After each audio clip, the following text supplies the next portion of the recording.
Look in my eyes. What do you see? Foreign, what do you see? What did we just see? Bro, it's the cult of personality. Hey, what's up, everybody? It's Mr. Young. And it's Foreign in the building, bro. Oh my on God. the weekend, bro. Bro, could we have picked a better moment to do the season finale of Kick to the Gut? My goodness, I'm not even, okay, like you are the punk guy, right? But I legit like had goosebumps. I was jumping up and down. I had to like whip out my phone. People were sending me message like, what? Yeah, like, bro. Oh what? my God, it was amazing, man. Oh my goodness. Okay, as we speak, by the way, the Survivor Series press con is still going on. Triple H just went on, talked a little bit Gunther. Now it's, I believe, Charlotte and Becky. But I think we can't wait, lah, bro. We can't wait, right? Yeah, we got to get online. We got to talk about this. And you know what? I think if you're a wrestling fan right now on a Sunday, waking up, just finished watching Survivor Series, bro, it's a great time. I mean, this is the kind of feeling that you want to feel as a wrestling fan. Having a big return happen, having nothing spoiled to you, having the will he or won't he showed up. Yeah. So it's really a lot of cool feelings happening right now, bro. Let me say hello to everybody in chat, by the way. Thank you so much for joining us on a Sunday. It's a different day somehow today. Edison, our OG, what's up? Fazli, Faz Game, Muhammad Gaddafi, Div Royalty. Oh, Div Royalty must have been very happy today. She got to see a lot of Damien Priest. What about their outfit, bro? What about their outfit? Yeah, man, definitely was first thing when I saw the outfit, I was like, let's get Div's thoughts on this Chippendale outfit right there. Chippendale! Yeah. Okay, I mean, there's so many things to talk about, and like, it's not just about Survivor Series. We are here because we want to talk about what happened in SPW Viva La Lucha. Yes. But I think we can kind of put that to later on in the podcast. I think let's just right off the bat, let's talk about it. Let's talk about our guy, the man of the hour. He feels like he's always at the tip of everyone's conversation when it comes to wrestling, bro. CM Punk, come on. Okay, well, I mean, we are going straight for it. You don't want to tease blue ball a bit. No, you just want to jump into it. No. People have been waiting to climax for so long, bro. It's time to give them what they want. Okay. So here's the thing, right? That whole setup where they purposely, and you know this was done on purpose. They even showed at the end of the pay-per-view and PLEs, they have that logo, all rights reserved, blah, blah, blah. They purposely threw that up there to let people think, oh, that's it. Finish. No more. Hey, bye-bye. Good night. It's so crazy because like two of my favorite wrestlers of all time, bro. They literally came back at the same time, bro. You know what I mean? My eyes are tearing. With a tear in my eye, bro. So young. Question then. Let me play devil's advocate. Does this dilute Randy Orton's return? And now we know why. By the way, now we know why they announced it earlier. That was the whole point, right? Yep. Like this. Okay, let's draw a comparison to remember when AEW brought in Adam Cole and Bryan Danielson. All Out 2021. Yes, I remember. And a lot of people said that because they brought Adam Cole in first as a surprise, then Bryan Danielson as a surprise, Bryan Danielson eclipsed Adam Cole, right? Do you think that WWE avoided that situation by announcing Randy first? Yes, I wouldn't have booked this differently any other way. I mean, except for Randy turning heel on Cody Rhodes. I mean, that would have been awesome, lah. But I felt like given the circumstance, right? I mean, they couldn't have predicted Chicago having Survivor Series, right? Yeah. They would, maybe when they were booking the schedules, Survivor Series, Chicago, whatever. This was when CM Punk was probably still in AEW, right? Yeah, dude, it's literally a situation where the stars align. Correct. It was really what like Triple H said in a press con, right? Lightning in a bottle. Like this came by super fast, bro. So you got to take advantage of it, right? Conspiracy time, bro. Conspiracy time. Ooh, let's go. Do you think CM Punk was looking at the WWE schedule? He's like, what if I cause a ruckus and get fired? And purposely timed it just right where he could make his big return at the WWE. Because, let's be honest here. He's looking around his locker room in AEW last time and going, this is just not working. It's run by a bunch of kids. Tony Khan's not putting his foot down. I need to get out of here. And this was his ticket out. What if, when you want to find a new career, like, you're winding down on your job, but you haven't actually quit yet. But you really put your eyes, start seeing what's going on LinkedIn. Yeah. I think he got the same mentality. He's like, you know what? I come back at this final run. I'm just going to do whatever the fuck happens. Yeah. And I'm just going to have at the back of my mind, I got that WWE back pocket. So he really literally played what MJF wants to do. Because MJF full on tease in front of the whole world. Yeah. CM Punk, the cock tease a bit more subtle. It's a bit more of a chibai. Yeah, I mean, hate it or love it, right? He is literally playing the, I don't know, is he playing the game? You know what I think is actually very ironic? I think he's more like Triple H, Paul Levesque than he thinks. I mean, like, that's the thing about people, right? When you're two alike, trying to play the same quote-unquote games, you end up hating each other, because you're both trying to work against each other, right? Like, I feel like they are very similar in that they are super smart. And, CM Punk didn't have the whole situation where, he marries into the whatever. I mean, okay, look, Papa H has more than proved himself, all right? I don't want to make it sound like I'm shitting on Papa H right now and nepotism, all that stuff. That's not what my point is. My point is that CM Punk, he's like, okay, he doesn't have that opportunity. He was never the chosen one, quote unquote. So he do it outside lah. He work his way out in, and he's always on the tip of everybody's tongues. Yeah. I think the thing about CM Punk, I think his whole magnetism, right, is the fact that he is truly the divisive character in wrestling. It's not John Cena. John Cena, divisive character is based on the character of John Cena. Yeah. But CM Punk is divisive as a person. And I think you get the best kind of personalities in combat sports, in pro wrestling, if that guy is equally loved and hated. People like Conor McGregor is a perfect example. Yeah. Even Khabib, right? Yeah. Rob, hold on. Example as well. Did you see Conor recently? I saw an Instagram post. He met Mike Tyson. He shaved his beard off. I'm like, who is this Sigina? Who is this young man? Oh, yeah. He got the clean shaven look, right? Yeah, I was like, who is this fella? I'm so not used to seeing him with no facial hair.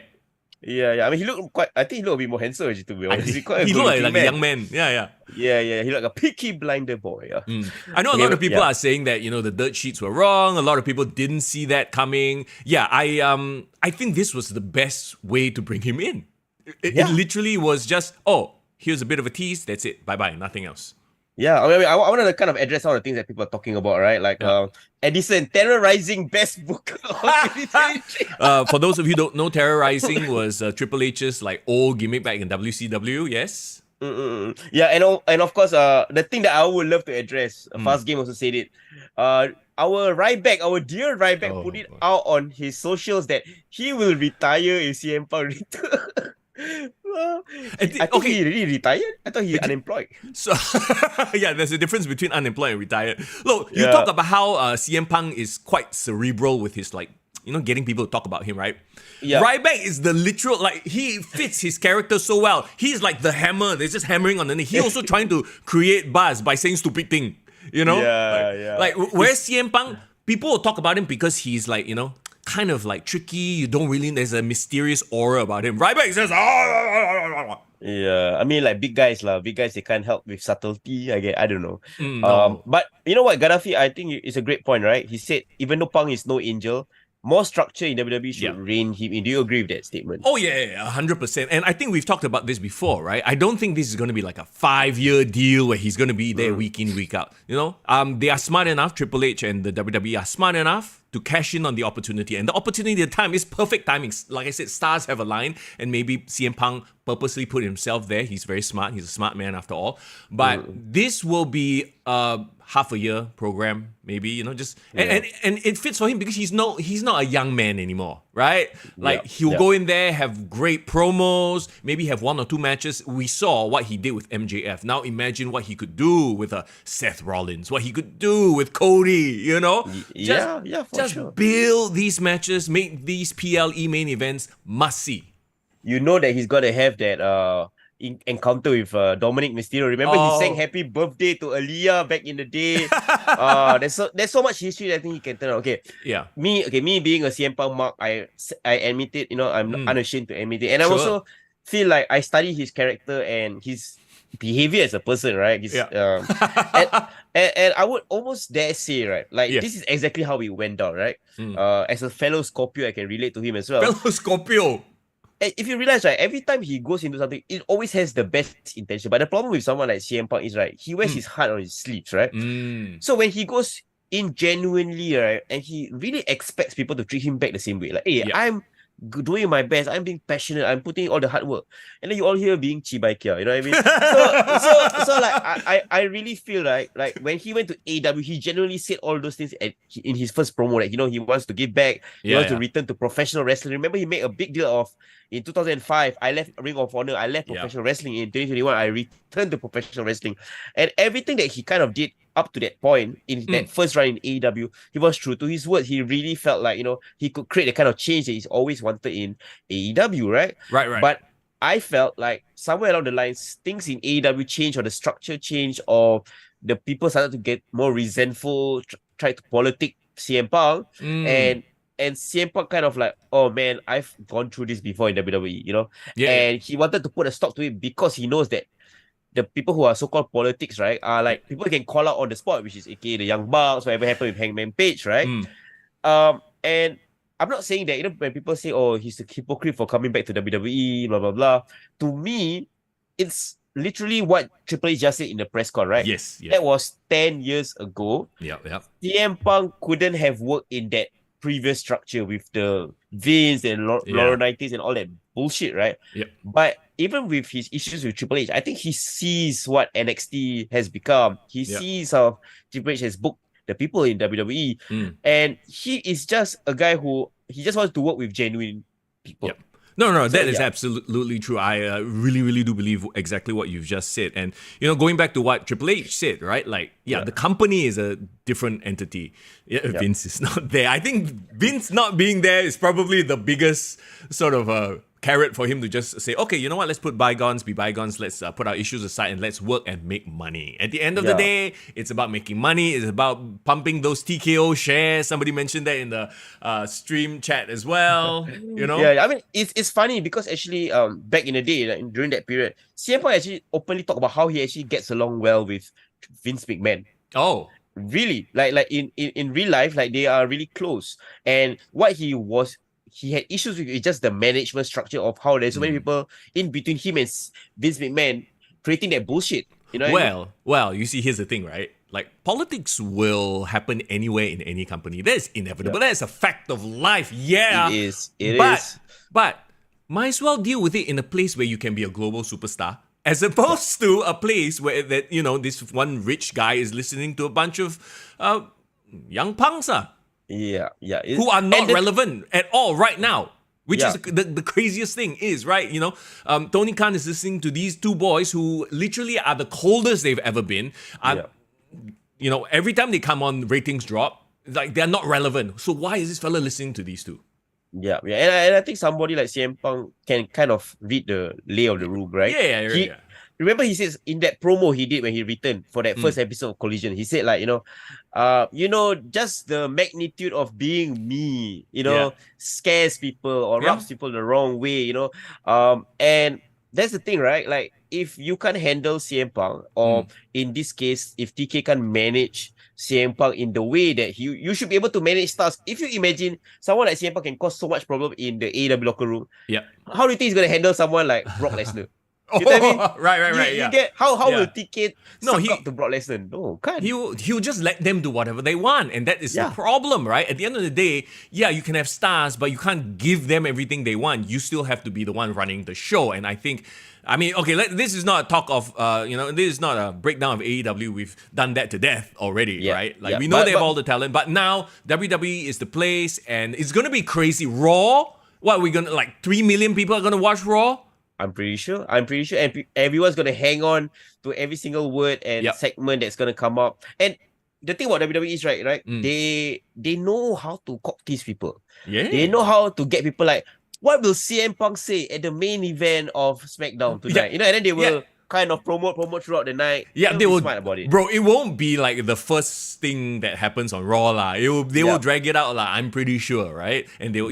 Just to your point, that will be the sort of the through line through 3 hours of television, because I get it. It's hard to book 3 hours of television and keep people's attention. It's nobody can do it. It really is. Well, with the shock of CM Punk returning, I thought it was perfectly laid out. And we can kind of run through the Survivor Series chronologically and then come back to it. But I want to ask one thing for you, Mr. Young. Yeah. what do you think should be his first feud? Hang on. Before we Yeah. say anything, I want to show you a picture right now. Oh my Do you- god. Oh, Oh my my god. god. Did Triple H and CM Punk did that photo The thing? photo. Oh my god. That is You know like what? this is the sort of thing, right? You're gonna this is share it on hilarious. our Kick the Yeah, Demand, yeah, right? I'm gonna share it on our Instagram page. I'm That's sorry lah, hilarious. but this is the sort of picture like you never think you would ever see. This is like working kayfabe beyond kayfabe, you know? Bro, you go look at our IG story, the latest one. I just posted something about Seth Rollins' reaction to CM Punk's return. Oh. I think we might know who's the first feud already, lah, bro. Seth, Oh, well, I mean- dear God, that's hilarious. they Yeah, you saw it? Wait, not yet. You go just to the most recent IG story that I posted. Yeah. Okay, Seth Rollins had to be held back. Wow. Okay, so maybe that's the first feud. You know what? Why not? Why not? Why not, right? I mean, who else has called out CM Punk more in Yeah. WWE than Seth Rollins, right? And here's the thing too. Like I think that Seth is like Triple H's right hand man. Doesn't it feel like that? Like Yeah. Triple H trusts Seth, right, for a lot of things, and Seth is. Agreed. I don't want to say he's like a bit of. Oh, the press conference just ended, by the way. I think. Okay.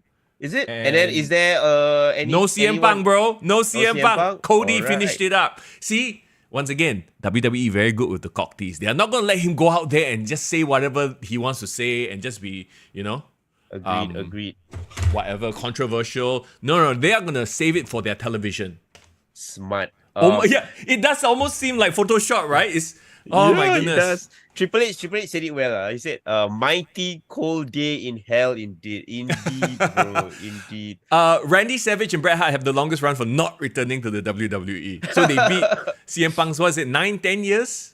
Bro, Bruno Sammartino might have somewhere. I think he was gone for a few decades before he came up with Hall of Fame. So Right. well, you know what? Let's while the news of CM Punk's return sinks in, let's go right to the start of Survivor Series. I think we should review it in chronological order. Let's Come. go. They started, and can we just once again commend WWE for sticking to the time? 3 hours.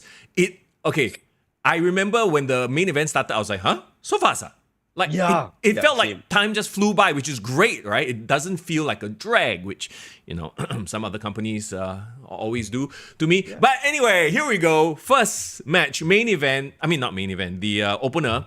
Bianca Belair, Charlotte Flair, Shotzi, Becky Lynch versus Damage Control. Okay, off the bat, like Triple H, he talked a lot about Shotzi. Actually, he tried to sell Shotzi. I heard that. I noticed You heard that, right? And I'm like, I don't feel like she stood out that much. Like, well, did she to you? Yes, to me she did. Like Okay. When I was watching how the match laid out, right? Even the commentators did a good job of really trying to highlight Shotzi as this like proving herself. It's like her proving ground in this match.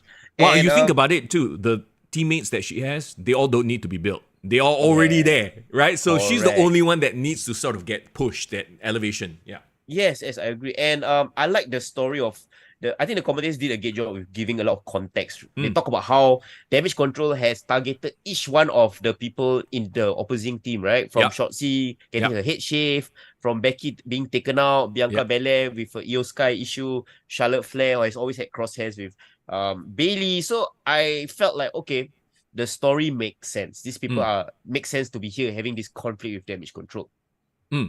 Okay. I stick to what I said last week. I don't think this should have been War Games. I think that the idea, but this has become very standard for WWE when it comes to War Games. First thing anybody does before going into the cage, take kendo stick, take chair, take chain, take stick. God, oh my God, come on. Like, I don't know, man. Do you think it's like overdoing it already? Like the structure is, we talked about this, but the structure is supposed to be the gimmick, right? It's supposed to be, hell, oh my God. But now you include weapons, it becomes just this mess. I actually didn't really enjoy this match, honestly. Like, interesting. Okay, not in a, they didn't show out way. I was bored. Like, I was like, oh, okay, here we go with the, weapons. And then, of course, Io Sky has to do her standard. It looks amazing, don't get me wrong. The whole put the trash can over yourself and jump out. It looks amazing, but it felt more like a spot-heavy match. Like, I remember the spots, not so much anything interesting that happened. Because ultimately, right, we were all waiting for the turn, right? Which So, never came. Which never came, right? And also, right, like, is it just me or is Kyrie saying cold as F? Like, the second she came out, the crowd there was no pop for her. It's like, oh my god, they've kind of botched Kyrie Sane's return. I think the problem is they immediately overshadow Kyrie Sane's return to Asuka joining Damage Control and then making it about Bailey.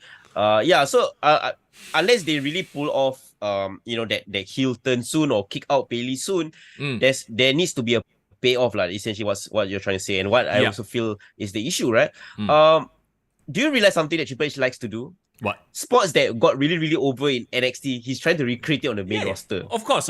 Yes. Including the trash can, including Ricochet's doing that running out of the ring, flip into the to Logan Paul. So I think maybe he is doing what most bookers do lah. Like if you had a great thing that happened in a smaller promotion, they test it there. Now they're gonna put it on a bigger stage, right? Yeah. They've obviously never done this sort of quote unquote Asian triad thing on NXT. Kai Tai doesn't count, okay? No. That's clearly not a Triple H thing. That was a Vince thing, right? Okay, but I feel like I think a lot of what soured me on this match was the fact that Damage Control are cold. And there's no reason for me to care about any of these members, you know? And that's the other thing too, like, I feel like they need to stop with the over gesticulating. I don't know if it's a Joshi thing or what it is, but to me it looks hokey AF. Yeah, I mean, I don't know whether our boy Toverkin's in the chat, but he might have a better Joshi expert. Yeah, might be a better Joshi expert than us. But I can talk about two things, right? Like, I was more interested in the subplots in this match, right?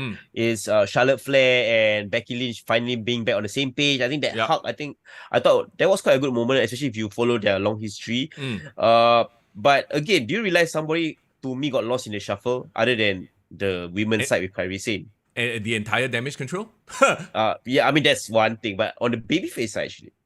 Bianca, she was like kind of not there, right? Yeah. You're right. Yeah, she felt almost like an afterthought, even though she was supposed to be the one hell bent on getting revenge, right? Very interesting, I think Bianca has quote unquote fallen into that I'm an ambassador. Like, you know, like, and we've talked about this too, right? She does the Special Olympic stuff. She's a great ambassador for the brand. So I don't think they're going to tweak her character in any sort of negative way anytime soon. John Cena problem. But she's not as big and over as John Cena is. Yeah. Or was, rather. I think the problem with Bianca Belair is as a babyface, she's probably like the third most popular babyface among the women, right? Yeah. Like to me, Becky will forever be perennially over. I would say like fifth, actually. Yeah. Don't forget, Rhea Ripley is a heel, but she gets cheered like a babyface. Yeah, exactly. Yeah. You got Becky Lynch, you got Charlotte Flair. I'm sure I can think of somebody else before I would slot Bianca Belair in there. Yeah, so it's a Triple H problem, I would say. Remember Triple H used to say back in the day, during the Attitude Era, he would say, when I was looking at the roster, I can't be a bigger babyface than The Rock and Stone Cold. Yeah. So why not be the biggest heel as a foil for all of them? Yep. So Bianca, you need to listen to us, man. Make that switch. Come on. Bro, I don't think it's a Bianca thing. I think it's a corporate thing. It's a writer's thing. I really truly believe that she probably wants to turn heel. It's just that, we don't turn heel yet. You are our poster child. Look at you. You're an athlete. You know, you speak well. You're a great ambassador for the brand. It's like trying to turn Cody heel now. No, it's not going to work. Yeah, but again, if you are not if the booking is not favorable for you to turn heel, how would you keep her interesting as a babyface? I mean, if you were the booker right now and this was your handcuffs, Bianca, how will you do it? Yeah, how will you do it? Like at this point, I'm not even interested in her chase anymore. We've always talked about how she's better in the chase, right? Yeah. Right. Okay. And here's the other problem is that your champ, which is Io Sky, is also cold. So you go and restart Bianca and Io, I think it's kind of like Blair. I think she needs to take a side quest. Like, go work with somebody else for a bit. You know, maybe have Damage Control or the new Asian Triad faction really destroy Bianca Belair. Or it's her versus four of them, right? Like, and you talk about Damage Control also. That's the other thing I got a bit upset at also. It's like, they are cold and they can't even pick up the win here. Kairi Sane just joined. Asuka just joined. They still lose. Yeah. I get the very confusing piece piece of booking right there. No momentum. They have no momentum. Yeah, but again, like to me, if they took the loss, but that leads to Bailey getting ousted, then I think it's still salvageable. But they gotta pull the trigger on that. Yeah. Okay. What was interesting was that Bailey. Did you see Bailey was the one who pushed Kairi Sane out of the way to take the? I think it was a spear. Yeah, I remember at the end of the match. Right? So she sacrificed herself to save Kairi Sane. So I'm sure there will be a story based around that. Like, say, it seems like a very babyface thing to do, and obviously. I think that's the setup. It's like, okay, I saved you, but y'all turned on me, and then that's how Bailey turns back face, right? Yeah. Well, one thing that Corey Graves said on commentary, and I agree, I feel like Bailey doesn't get the respect she deserves. I feel like, even though, yes, damage control is cold, I don't think it's her fault. I think she's actually the best thing about damage control. She's the thing that's keeping it afloat, in my opinion, bro. Bro, hot take, maybe Io Sky's ceiling was NXT. Maybe Dakota Sky's ceiling is NXT. I mean, I hate to say it, right? But Johnny Gargano, same problem. Ciampa, same problem. Maybe NXT was their ceiling. Okay. And there's nothing inherently wrong with that. But when I see that team of, not so much Bailey and Asuka, because they've stood out as main eventers before, but I see Io Sky, Kairi Sane, I see Dakota Kai standing in there with Bianca, Charlotte, Becky. It's like difference, right? A world of difference. Right? A huge world of difference. You have star power on one side, and you have a bunch of and it's nothing to do with them. It has more to do with, I guess, maybe the booking. And didn't Triple H say a couple of weeks ago, he believes that the luchas and the Japanese wrestlers have not been portrayed correctly. So maybe this is the way to, let's kill damage control now by having them lose one more time, to your point, right? It's like, this will be the impetus for them to kick out Bailey and then just start their own thing. With Shinsuke, maybe, I don't know. Yeah. Bianca, I think, needs to go get together with her husband. She needs to do that thing with Street Profits, even though I have no idea what Street Profits heel or face dynamic is right now. I feel like if you want to keep Becky and Charlotte's love affair thing happening right now, let them go for the tag team titles, but keep them out of the picture. Oh my god, Charlotte and Becky versus Piper Niven and Chelsea Green. That would be hilarious. It's something different, something new, sure.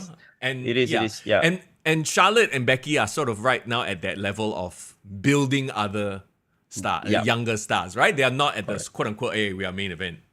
Yeah, so I mean, I think now that everyone already had their war games blow off, I think everyone should go kind of their separate ways, build up their own rivalries, separate rivals. I don't even mind Bailey fighting with Asuka for the next couple of months, just having a little damage control dissension right there. But my question is, I think Io Sky, even though she is the champion, she's the women's champion, but she literally didn't stand out in this match, and I think that's an indictment on her you say her ceiling . Yeah, except for that one spot which they will forever replay, but it's it's a spot. It is what it is. It's just a spot, Okay, once again, this could have been a 4v4 typical Survivor Series match, and it would have told so many better stories as opposed to a War Games Cluster F, all weapons in-house match. Yeah. Well, at the end of the day, again, it was a serviceable War Games. I think I enjoyed it for what it was. But I'm glad it was the thing that kind of started off the event, and we could move on from there, right? I'm kind of surprised they actually went that way, because the men's War Games match was very similar in that every time someone showed up, they will go and bring weapons in. So you would think, and we criticize AEW a lot about this, right? And so I'm going to level the same criticism. They should have made it different. They should have made it maybe if they do bring some sort of weapon, just the trash can for that spot, and that's it. And not, fill the ring up with weapons. Why? I mean, I felt like they could have gone down the road of violence with the cage. Yeah. I would have minded seeing a bleeding happen, but in the right context as well. Remember when, it's WWE, they can't really bleed, so let's not even go there. But remember when we watched the very first War Games match in WCW, and nobody did, there was literally zero, there was a foreign object. I think Paul Heyman had a phone or something like that. But you know what I mean? By and large, it wasn't candlesticks and tables and chairs. It was just them using the cage as this brutal thing. Really, the cage looks like set dressing at this point. Yeah, but they have a very different War Game setup though. You remember, right? Theirs looked more like a Hell in a Cell. Yeah. And they had a roof. So I don't know. Do you prefer that old school WCW War Games, or you kind of used to Um, this new version now? Okay, because the old WCW War Games was like the old blue cage, right? But just a bigger one, right? Was I it? mean, it still covered 2 rings. Yeah, yeah. It looked like a low hanging head in itself, to be honest. Yeah, it's so much lower, right? I like that one. We talked about this with Statement last week too. It looked grittier. Yeah, grittiness. Grittiness. It looks real as opposed to this sort of like constructed, structure. But anyway, let's move on. Let's talk about Gunther versus The Miz. And okay. just like Gunther, when Gunther was at the press con, he was like the most chill, like, oh, okay. I was like, I'm not used to this, fellas, yeah. No, bro, he have a very European way of answering things. It looks like a footballer answering a press con after a game. It's like very, like, got no personality, but it's like still very European. I don't know how to explain it. Right. Yeah. So, because all his answers were like 1 sentence, 2 sentence answers. It was, like Americans, they will go on and on. They're more expressive. Expressive, right? But this Gunther, he's just like, oh yeah, I thought that, he proved himself. He should be one of the best, yes. That's it. I was like, what? Oh, okay. He had a very telling answer for when somebody asked, are you going to go after the world title after that? Remember what he said? He said no. He said he got his own thing, right? Yeah, he said he want to focus on the IC championship. And even if he goes into the Royal Rumble, he sure will be the favorite, but he didn't call out. So it's almost as if, bro, he kind of spoiled the storylines a bit. His own creative. Yeah. He's like, okay, I know that I'm going to be at this sort of, I'm raising the Intercontinental title at this level. I'm not going to go, and he just kind of spoiled it a bit. I know what you mean. I enjoyed this match. Like, I've said this, I'll say it again. I'm a huge Miz fan, and Triple H said it as well. You put him in any situation, he needs to be a funny man, he needs to be a celebrity, he needs to be an ambassador, he needs to be a good guy, babyface, fire. He can do it. Yeah. Well, and what was funny about this match was I actually kind of like paid attention and I realized, they're actually having a wrestling match. No, Miz. That's exactly it. He's having a wrestling match with Gunther, and at no point did it seem unreasonable that the Miz might actually win. And you could hear the crowd. They were like, I can't remember the sequence, but there were several sequences where you thought, holy shit, Miz might actually pull this off. Yeah, I mean, Miz didn't Miz do like a low blow? He didn't do a low blow this match. There was a skull crushing finale. Yeah, he did a skull crushing finale. I think that was the big 2 count that near fall that he almost got a win. Yeah. But I thought he kind of hang in there with Gunther. Like, he didn't felt like a overwhelmed opponent in any way. Yeah, there was the whole shenanigans with the turnbuckle coming out that played a role, right? Yeah. Like, so you had to throw that in there a little bit. But yeah, and then Gunther just, instead of doing his finisher, he like freaking stepped on his back. He did a lion tamer, essentially. He did. How do you feel about that finish? I thought it was a pretty great. It's cool that Gunther ends matches with different things. Do you realize that? Yeah. He's sort of that old school guy, and he stands out. Like, he even said it in the press conference. I'm not your typical WWE wrestler, and I think that's great. Yeah. Because he's not typical, he stands out, and he has interesting matches that don't require him to do ridiculous dives and crazy spots. He really is an old school grappler throwback. I love it. Yeah. You know how Triple H is trained by Killer Kowalski? Yes. I don't know whether you've seen an old photo of Killer Kowalski in the 1960s. Yeah. Bro, you put him side by side with Gunther, right? Yeah. Exactly the same physique. Like tall, lanky, but very strong looking, like a strong man body, bro. Yeah. You remember like all those like old school, what Bret Hart's father? Stu Hart. Stu Hart had this very old school face, where he posed with the camera, he like that. Yeah, it's always like that. It's very old school. Yeah, it's the same. So I kind of like that, the fact that he's a throwback. Yeah. And even though that's why Triple H likes him. Reminds him of his teacher. Yeah, that could be the case. And I you know what my thoughts on this match previously? I thought like, Miz is why Miz is this in this spot? Why can't he be somebody else, right? But after seeing the match, I was like, you know what? This made both of them look good coming out of the match. So nothing wrong with that. Well, here's the thing. Miz is in this spot to elevate Gunther. Because yes, everyone, writes the Miz off, but he is. Like, he had incredible Intercontinental title runs as well. And, in a way, this was him passing the torch over. It's like, okay, now you are the best. Like, now this is time for you to cement your legacy as the Intercontinental title. Great work. I love this match. Do you hear what Michael calls? second Sorry. favorite. Sorry, go ahead. Of this pay-per-view. Do you hear what Michael Cole said? No, what? If The Miz had won the title, he would have tied Chris Jericho. Oh, yeah. The most number of IC title reigns at 9. You hear The that? Chris Jericho reference. I mean, it's fine. You know, Chris Jericho is he will be a Hall of Famer at some point in the WWE, so it's not a big I deal. think this is a testament again to Triple H. Triple H to WWE, right? Like people are not afraid to talk about people from other companies. I think it's really, really cool. Yeah. I mean, and Chris Jericho made his name in the WWE. It would be stupid to be like, oh yeah, don't mention Chris Jericho. Come on, man. This is 2023. People know. People are not dumb. Yeah. You know? Yeah, exactly. So yeah, great second match. And I like that, you know, Gunther got the shine. Yeah. So it's on to the Royal Rumble and to see what's next, right? Bro, the Royal Rumble. I mean, I haven't. I think this might, and I know we're jumping ahead here, but I feel like this upcoming Royal Rumble is going to be so crazy. Like, this will be probably my most anticipated Rumble of all time at this point. Like, I can't remember any other Rumble that had so many people deserving of a main event spot. Wow, very cool. Very cool. I mean, that's when WWE was at its best, right? Multiple main eventers.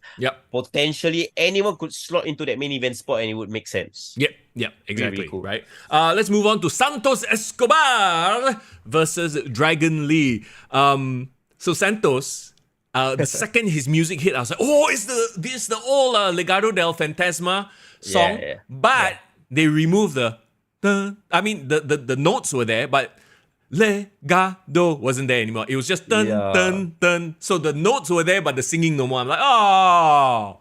Yeah, man. I mean, I think they need to get the song over with the crowd again, because it's gonna take some time. What a waste. I mean, that was like the Trick Williams whoop deck trick. Like it's the same.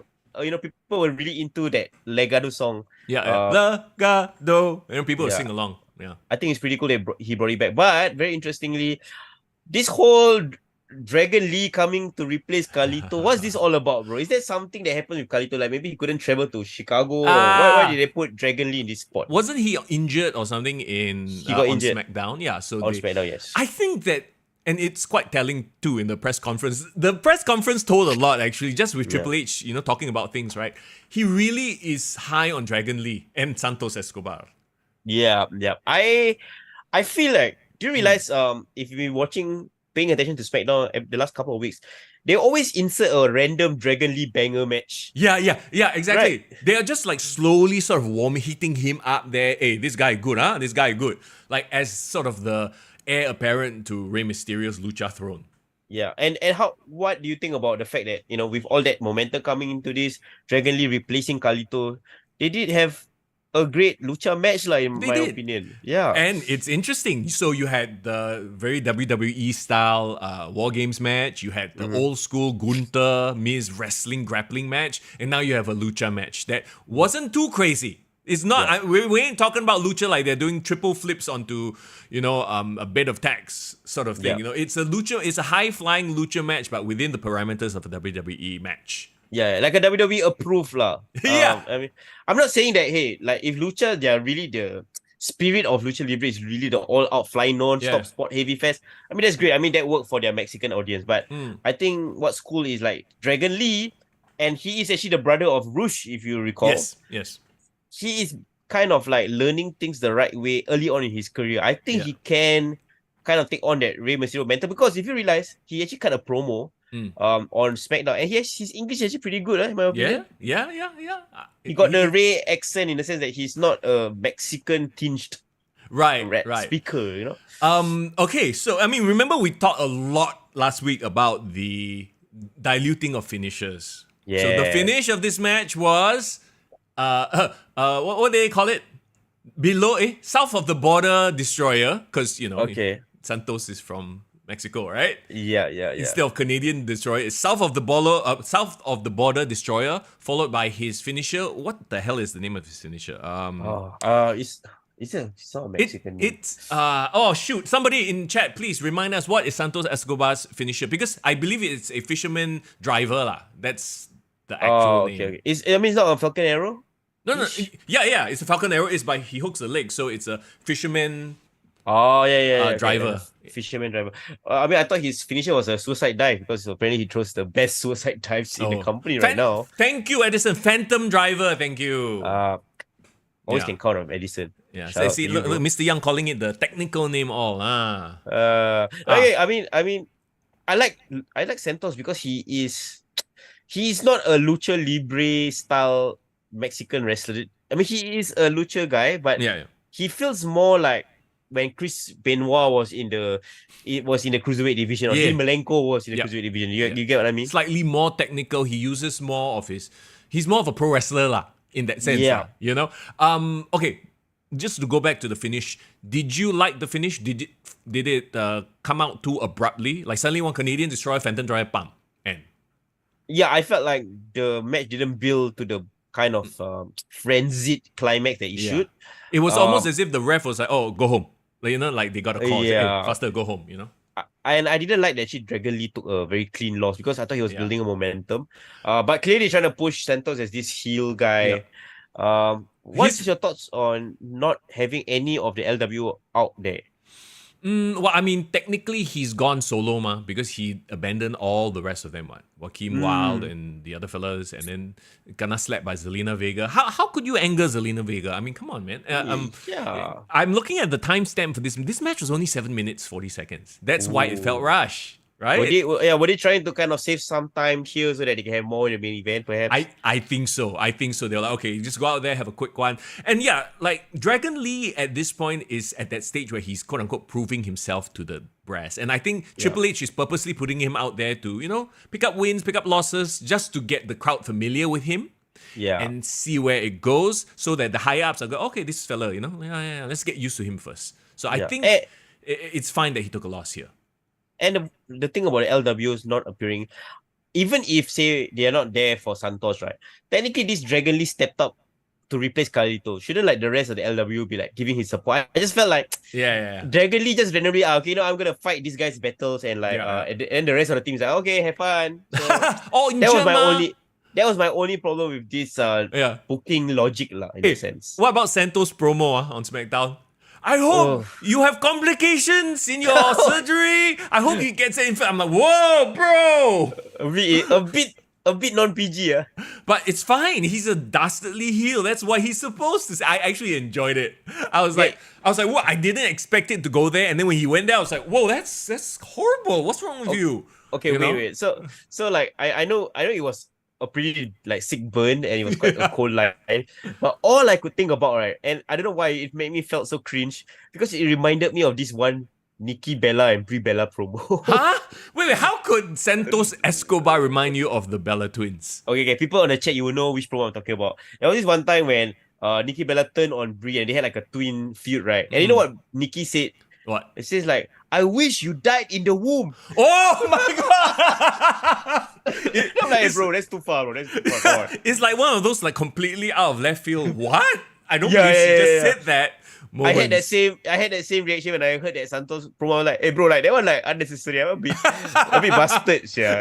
Wow, hey, he's, like I said, a dastardly heel. Edison says the deal between CM Punk and WWE is believed to be several years in length, and the company and Phil had their first communications over the last week.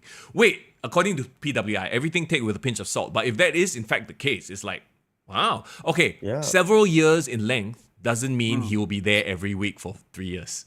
It just means, he'll come back. Maybe it's like a Brock Lesnar schedule. Maybe it's like a Roman Reigns type thing where he just swings by once in a while. They'll write him out. He comes back, And I think that's perfect. That's fine. This style of contract actually really benefits the WWE. Yeah, I mean, I don't hate it. I think CM Punk in small doses, I think will make his mystique even better, in my opinion. Yes, yeah. It works. I think this is perfect, actually. Yeah, it does. Santos. The funny thing as well, I wanted to talk about just to wrap up about Dragon Lee and Santos is like, when I was in SPW, I saw Kalisto work, right? Yeah. And like, the problem is, right, I feel like there's a lot of people following Rey Mysterio. There's a long line of potential Rey Mysterio successors, right? We had Kalisto back in WWE. We had Dragon Lee. We had freaking Lucha Bros. The Lucha Bros. We even had who else was in the Lucha House Party? Lince Dorado. What was that fella who slipped a few times? Sin Cara. Sin Cara.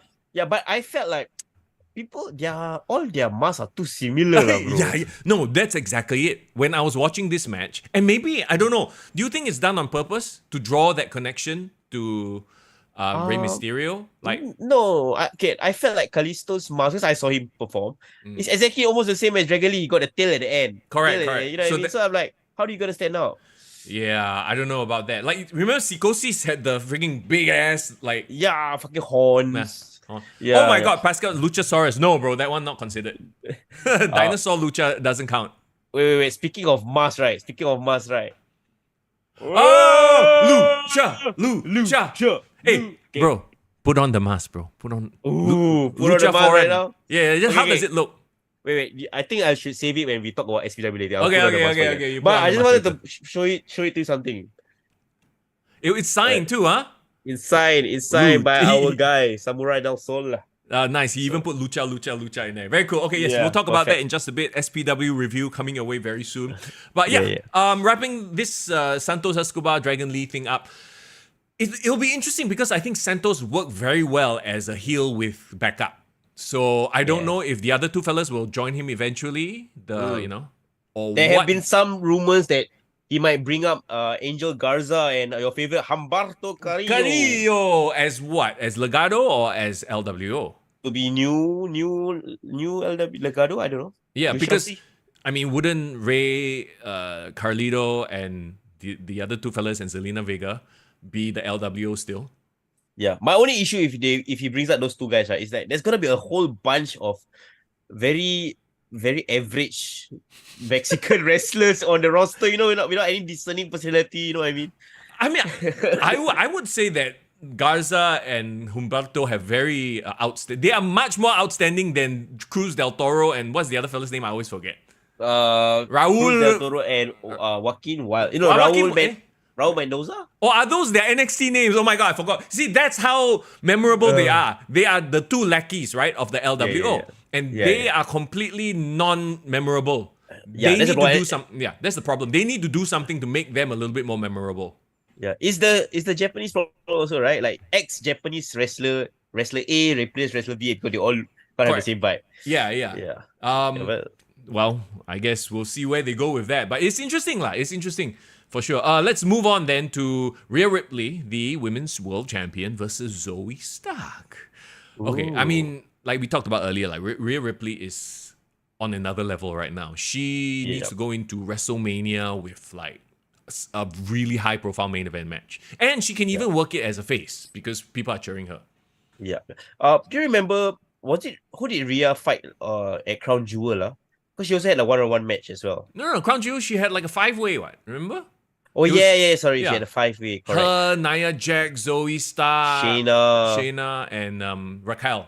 Yeah. So again, that kind of shows, right, in 2 successive PLEs that she is much bigger than her competition right now. Like Yes. even Zoe Stark was technically, I didn't know the dynamic about this match. Is it a heel versus heel? Yeah. But then Zoe Stark was clearly the one that was booed way more than Yeah. Rhea. Rhea was like the No, baby face. She's supposed to be the face. And I laughed just now. I chuckled because Jason said Zoe Stark's personality dry like powder. Bodoh lah. Which, you know what? I was about to say, like, I actually enjoyed her babyface fire. Like, she really fired up. I enjoyed the match as a match, but my God, her personality really dry like powder. Yeah. This could be a throwaway TV match on SmackDown. Yeah. Like, truth be told. Like, and the problem too is you have her in a match against someone with so much character and personality, right? Like Yeah. in Rhea Ripley, you look at her and she's like, dang, I don't know, to feel turned on or to feel intimidated, a little bit of both. Like she hits all those. I'm like, whoa, this is China 2023, you know? There's sort of a vibe. Yeah, I mean, no surprise that Triple H pushed her to the moon lah. Reminds her of the ex ma. No. And also she's really, she she's really good. understands it. Like when you see her take bumps, see her sell, like, you know, it's like, okay, she gets it, right? Like she is literally one of those wrestlers that gets it. Zoe know what- Stark is not there, huh?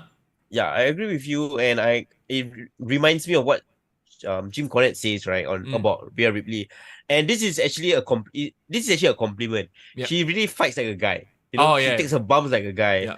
Yeah. Pretty That's badass. why, that's why, like you have her, you have Charlotte, right?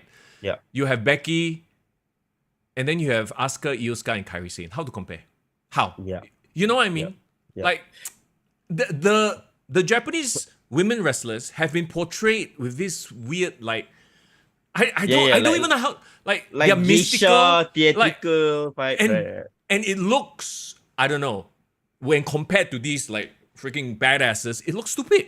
It looks ridiculous. And I feel like that is one of the stereotypes that they need to get rid of for them to be taken seriously.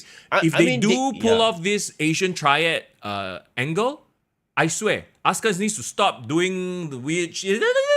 And Io Sky they just look badass can already. Yeah. And the thing is, right, all three have really great movesets. Yeah. All three, if they really differentiate each one of them, can stand out on their own. But I feel like, again, somebody is writing this for them. One of the writers' rooms in WWE who are like, they are all Japanese, put them together. Don't need to have different personality. They all just talk Japanese about each other. That's the problem. Yeah. Right? Yeah. Like, okay, I actually like how Kairi Sane has she carries herself now a bit cold. Like she can be the cold hitman assassin style, character, right? Yeah. Just make one person, make Asuka the crazy girl can. But make Io Sky a badass. I like her when she was all black in leather as well, back in NXT. Give her that like don't fuck with me kind of vibe. Like the Japanese Yakuza lah. Again, for whatever the reason is, these Asian wrestlers have always been portrayed in this overly flamboyant manner. Yeah. Like even Shinsuke to a certain extent, right? With his whole like whatever thinks he's a rock star, whatever. Like I don't know, man. Like Tajiri back in the day was over the top, right? Yeah.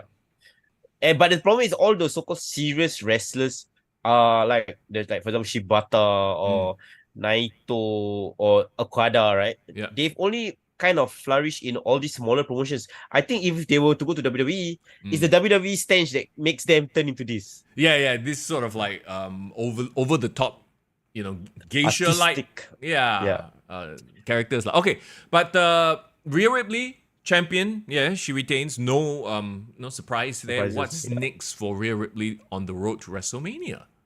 Well, I would have loved to seen her in the Royal Rumble, but of course she's the champion, so there's no need for her to be.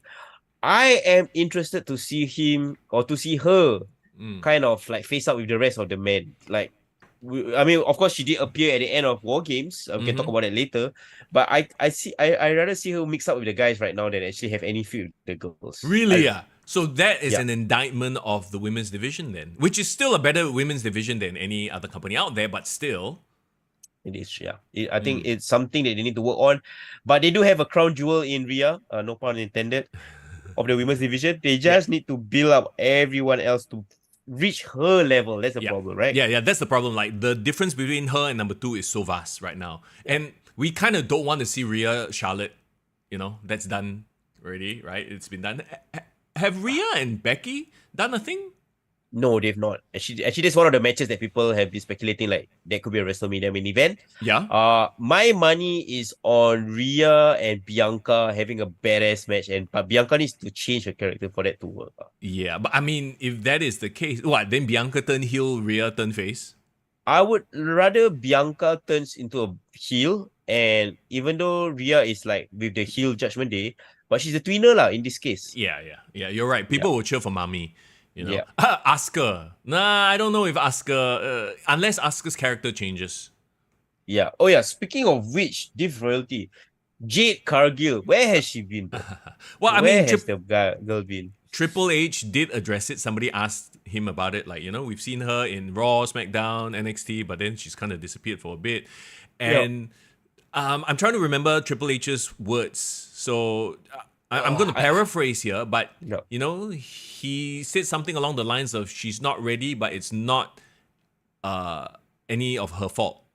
It's almost a very subtle dig at AEW, by the way, because what he's saying is they didn't train her right. She's not ready to be in that spot where when she's thrown any situation, she can handle it. And I think right now, now that they have been working with her at the Performance Center, she probably realizes she has a lot of holes in her game. And so now they're working to cover up those holes. That's why he said, Triple H said, Paul Levesque said, I'm not in a rush, she's not in a rush, which is great. Let her learn and unlearn things so that when she does make her debut, then it's a big deal.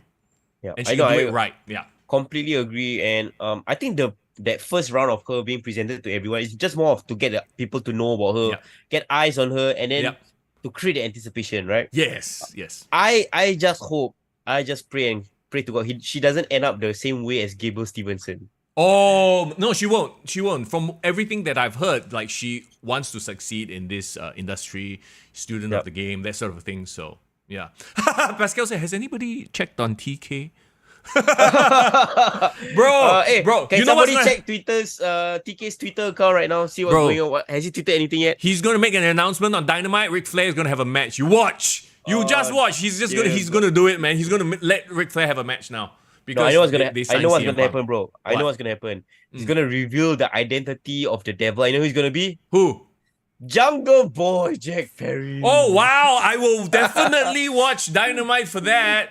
Oh dear God. Oh brother. Okay, no. Let's move on to the next match. Yeah. So anyway, just to wrap up what I was saying, right? I think that Jade is a project that they are definitely invested in, but she's not ready, and she wasn't. We know she's not ready from her AEW days. I think they are realizing that now, and give it a year or whatever. Okay, I don't think she should be in the Rumble. I think that maybe they just wait till the middle of next year, then they debut her. Yeah, post WrestleMania, give her that streak in WWE. Yeah. Let her beat up a bunch of jobbers, but make it short matches. Just get her comfortable with the reps, lah. Yeah. Okay, main event time. And once again, like I said just now, I was amazed by 11 o'clock. I was like, what? It's actually starting on time? Whoa, okay, here we go. Cody Rhodes, Seth Rollins, Jey Uso, Sami Zayn, and Randy Orton versus the Judgment Day. Yeah. I thought everything about this match was like exactly how it should have gone.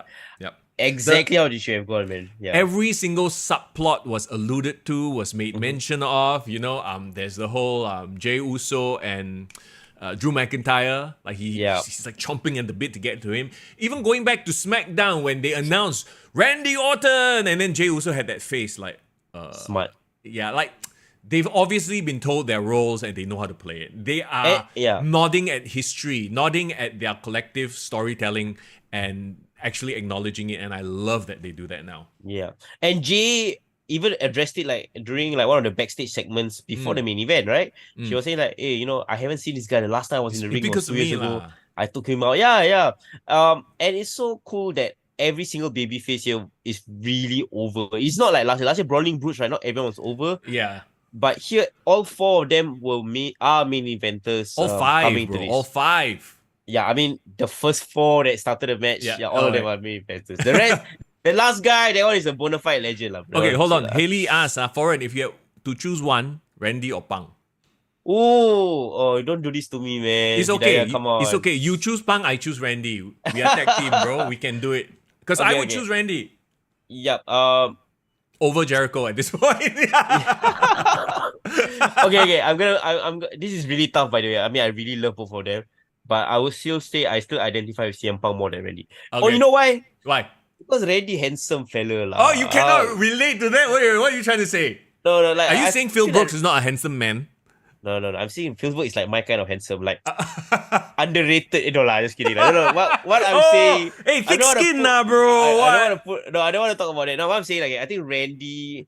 I like CM Punk more because I feel like my strength in wrestling, if I were to be a wrestler, would have been CM Punk style. Like, I'll be more of an orator and like.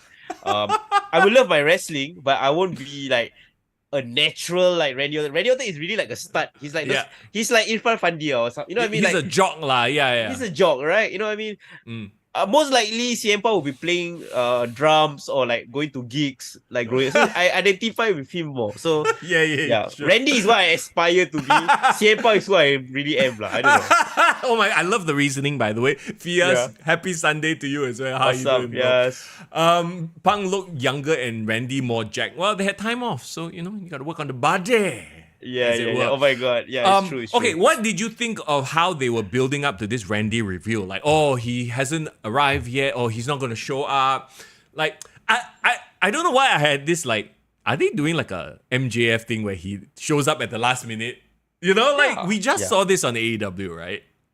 Yeah, I liked it. I liked it a lot because Randy hasn't been on TV for more than a year and a half, right? Yeah. I feel like because he wasn't there yet, at the back of people's mind, there's an anticipation for Randy, but it allowed people to still focus on the match and the people that has been the one that is important in bringing up and building up this match in the first place. And storyline wise, it makes sense if he no shows and says screw them because there's Jey Uso, right?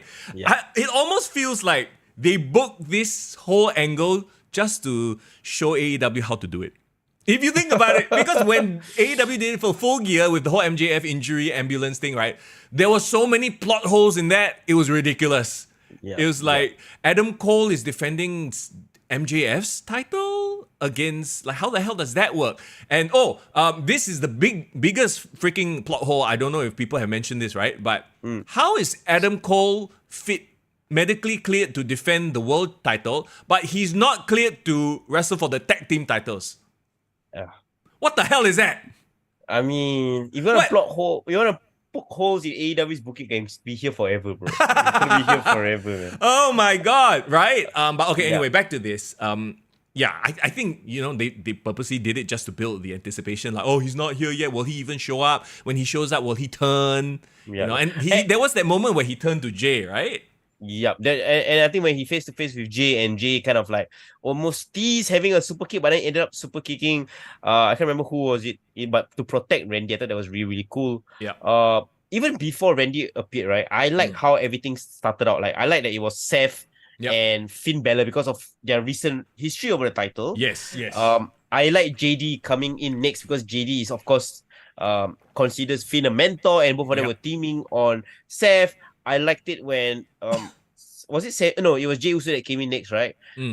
And he's over, bro. Like, he was like eating all the way. Bro, that shot of him when he climbed on top of that mini cage and then he's doing the thing, and then you see the crowd in the background all doing the same thing. Yeah. I'm like, oh my god, main event Jey Uso is a thing.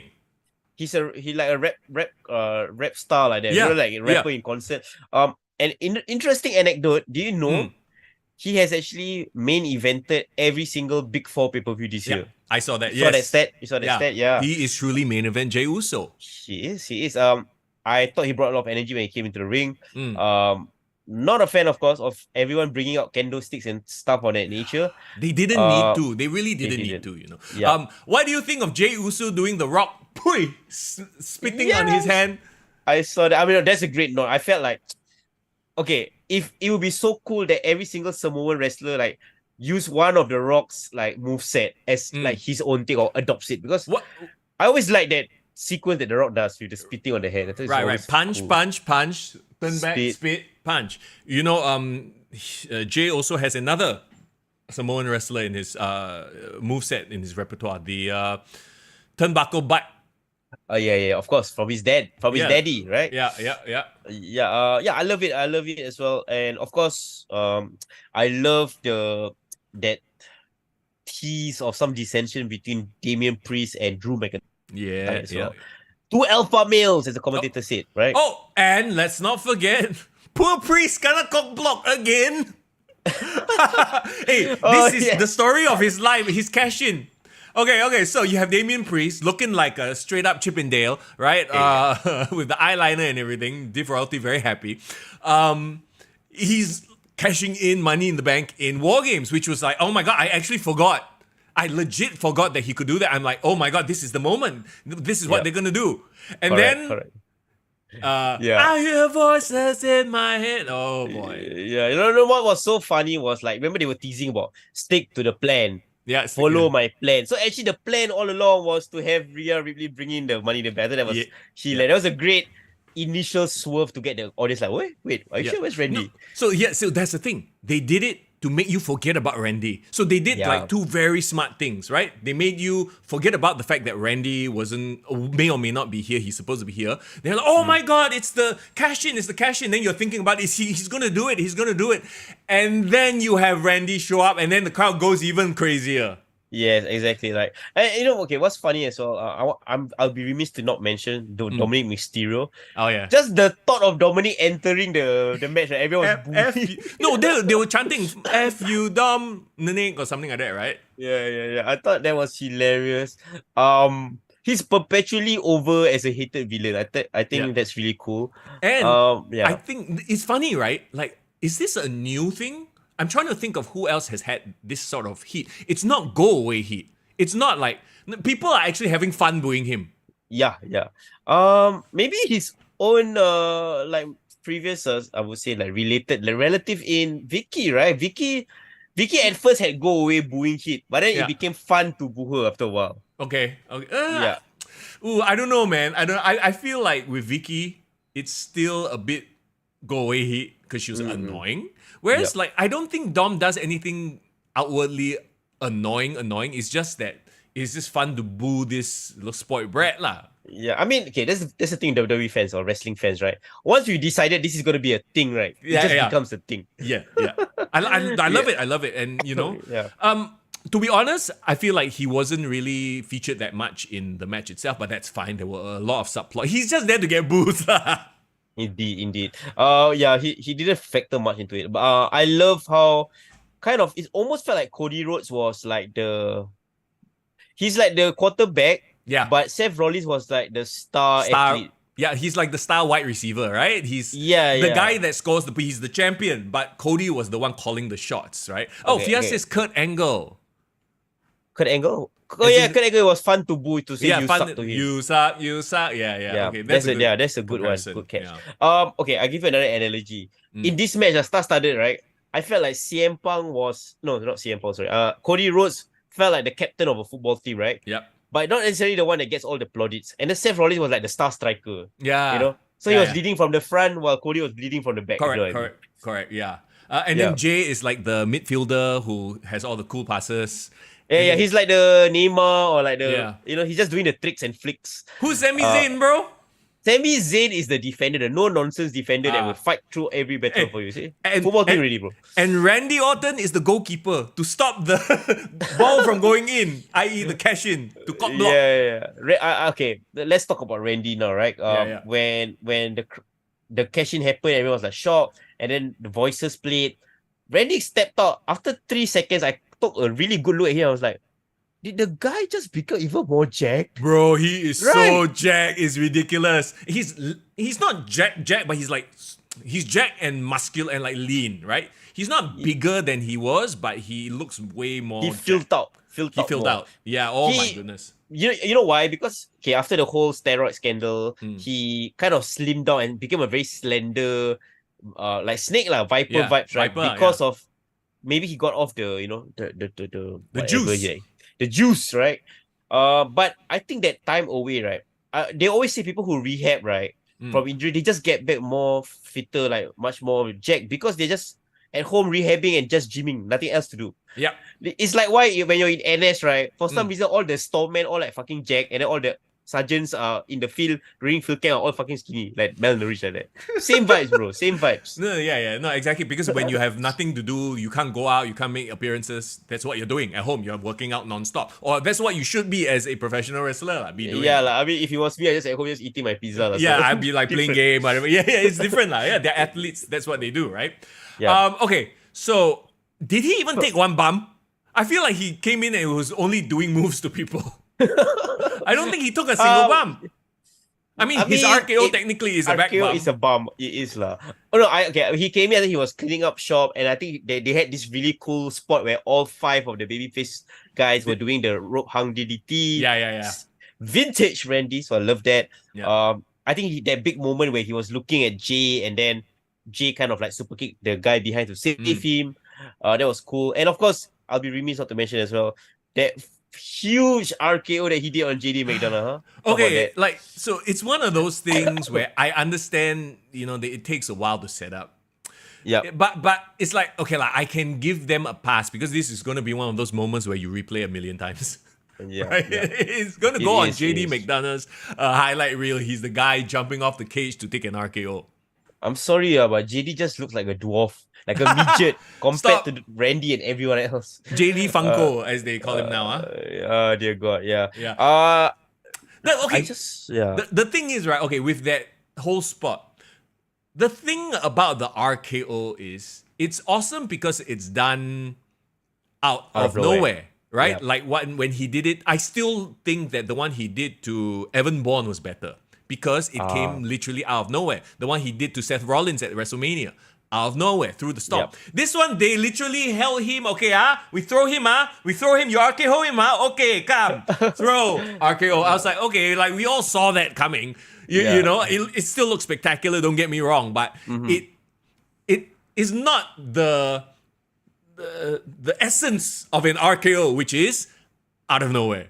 Yeah, I mean it was a fun spot lah. Yeah. I think that you can say that it felt like, remember that Wolf of Wall Street scene where they were throwing midgets into the Stop calling him a midget, bro. No. Okay, it was a great match lah. I mean the RKO on that Oompa Loompa was amazing. Yeah. Oh. Okay, but okay. To Pop bring out your Funko, point, bro. Hey, to bring out hang your point on. earlier. Yeah, hang on. Let me. I have a thought in my head right now. yeah. Just say it. Because you know all the wrestlers, they also have Pop Funkos, right? Does JD Yes. McDonough actually have a Pop Funko? Because that would be way too fitting. No lah, he just put his head inside a box and it's like, okay, here's Okay, my go back to your merch, thought. bro. Go back to your thought. You are damn Okay. bad. No. Okay, you was talking about playing devil's advocate. Yeah. Was Randy's return overshadowed, right? Mm.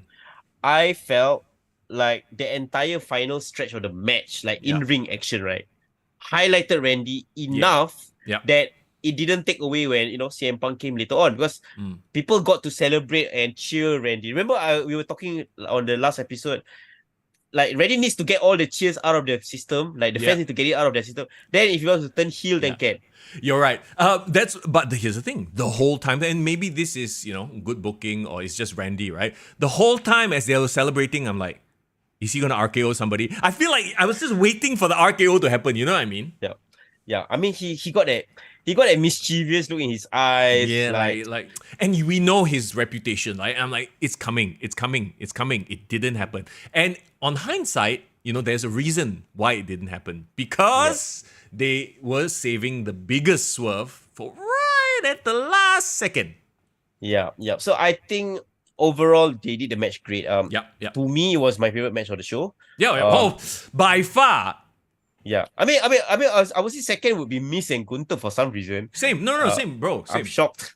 Yeah. But I think overall it was a good War Games. I actually enjoyed these War Games more than last year's one. Yeah, same. I think a lot of it has to do with the fact that WWE delivered on the giant surprise right at the end. So, just to come full circle, I guess, we started out talking about how CM Punk shows up. Well, you have them, the baby faces parading in the ring. Oh, big victory. Yes, we got our swerves.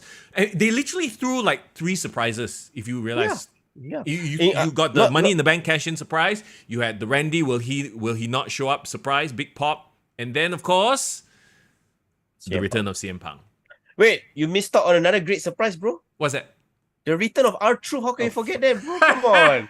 R-Truth, my man. Oh, you know what? Kudos to freaking the Alpha Academy, Otozawa. At least they are getting that, advertisement money, bro. Yeah. Oh, Haley brought up a great point. It's Randy. Yeah. He's always this close to turning. Yeah, which is great. I love it that like at any time he could RKO somebody, and that's awesome. So Yeah.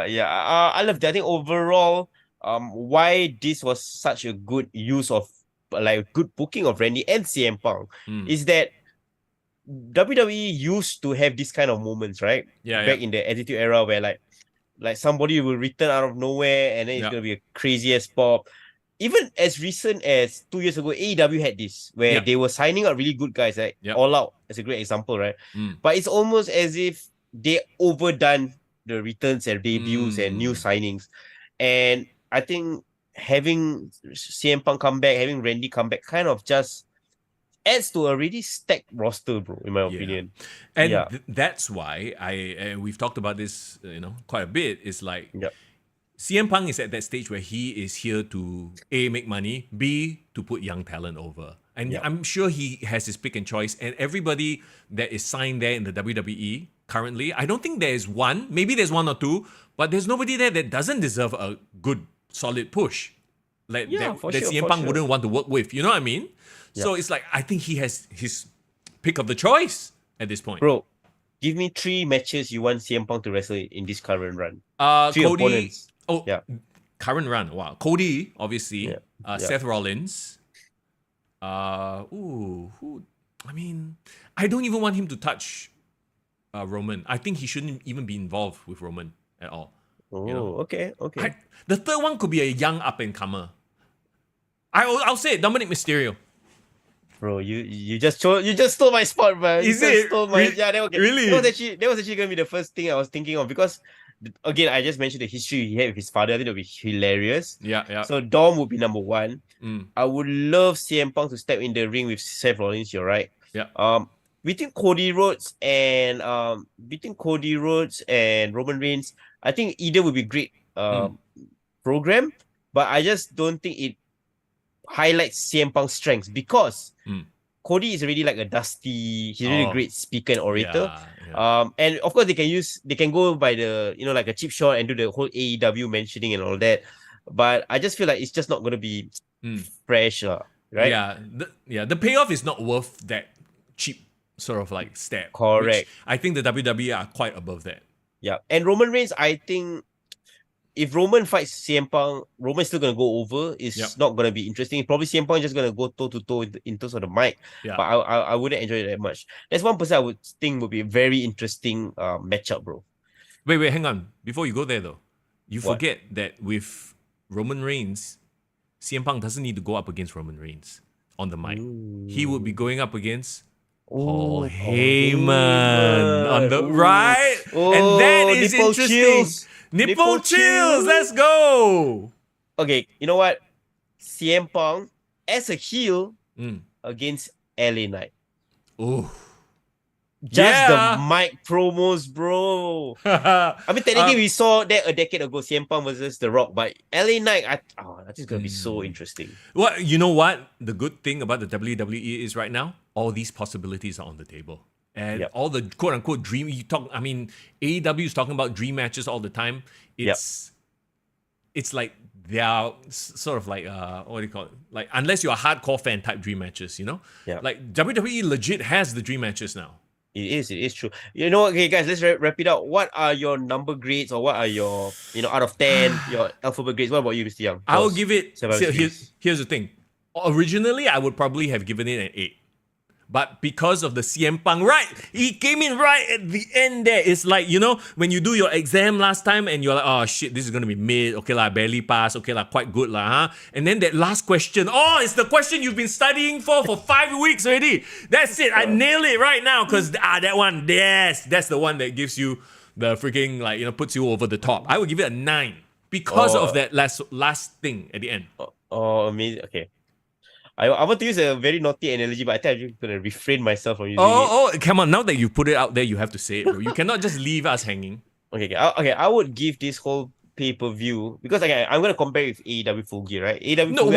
Why would you compare with AEW? In terms of marking benchmark, if AEW Full Gear was a 6.5 for me, right? Yeah. I would say this is an 8.5, right? Why I didn't give it like a higher mark is because, to me, Rhea Ripley and Zoe Stark was a throwaway match. Not good.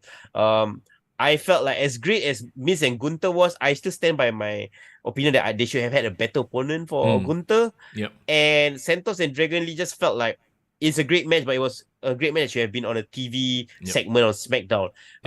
No stakes. If it was Carlito and Santos, if Rey Mysterio some drama, then maybe it would have been more. So that took away all of that. That it would have been 8, like you said, for me, if it was just Randy returning. But the extra 8.5, it's like you found like the perfect way to end a story, right? And then suddenly somebody come in and just give you that little Like just that little, What was that? What the fuck is this? just that little tinkle of an Easter egg lah. Like, hello, I'm here. Yeah. Okay, it's like let's give a very PG answer to it. It's like a Marvel movie that was really, really, really good. It was, bro. It was literally a post-credit scene. Yes, it was a post-credit scene I was trying to talk about. You're so it's right. like, okay, what was your favorite post-credit scene of all time? I have one. It's probably Thanos.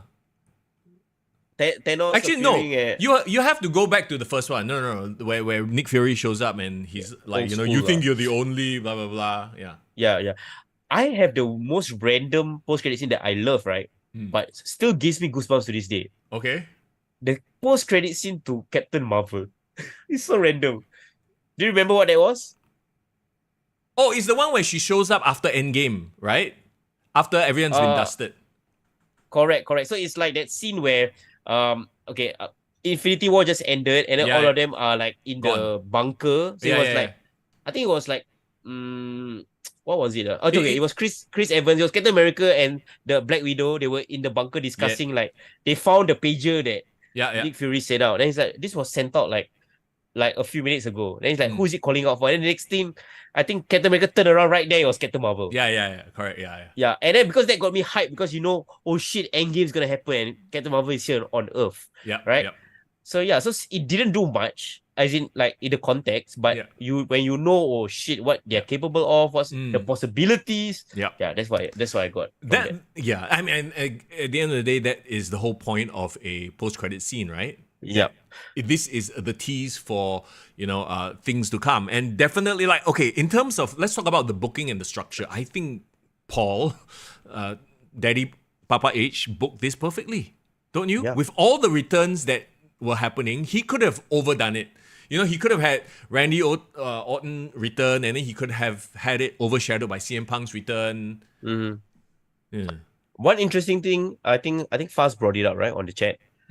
Technically, CM Punk is still the champion on the other show, bro. He could do the whole real world champion gimmick. He comes in with that bag, Oh my god! And he teases the fact that the AEW title is in that bag. Yeah, I'm the real world. I mean, they've done this before. Remember, Ric Flair, real world champion. Maybe they can't show the title but this is pretend only Oh, and then like DK is just like, I'm gonna sue them. As soon as they show a bit of a piece of an AEW belt, sue them really. Cannot. No, and that's probably like, we talk about his first feud would be with Seth Rollins, right? And the video that you posted of Seth Rollins looking angry that CM Punk showed up. I'm like, okay, well, you got champion versus real world champion. Yep. I mean, what a great way to end the year, bro. Like, it's really a great way to end the year. And early Christmas present for you, huh? Yeah, December is supposed to be a down time for wrestling, but this bro, is gonna be really interesting. Like I said just now, I don't remember being this excited for the lead up to Royal Rumble and then subsequently the lead up to WrestleMania. It's gonna be crazy. And then Elimination Chamber, sure. I know some of you in chat going to Perth as well. Have fun at Elimination Chamber. Fingers crossed, I might be able to do it, but we shall see. Imagine Theory came out dressed as Punk. Why would you? Wow, can you imagine they troll Chicago, troll you like that? No, I think the fans will legit riot, man. Chicago fans ain't gonna give you a shit for that, man. Ryback's like, feed me, please. I have no job. You know what? It's a great thing that this is the season finale, but it's also kind of a bittersweet thing because like, oh shit, can you imagine in this week that we take a break or in this next coming week we take a break, freaking CM Punk cut a promo all. Yeah. Oh, we're gonna miss all of that, bro. Bro, we might have to make a return. Just saying. Mic drops. Mic drops, huh? But there is a thing of a certain end of the year special that we might be doing. So yes, of course. So we can always talk about it then. Yeah, we can talk about it then, right?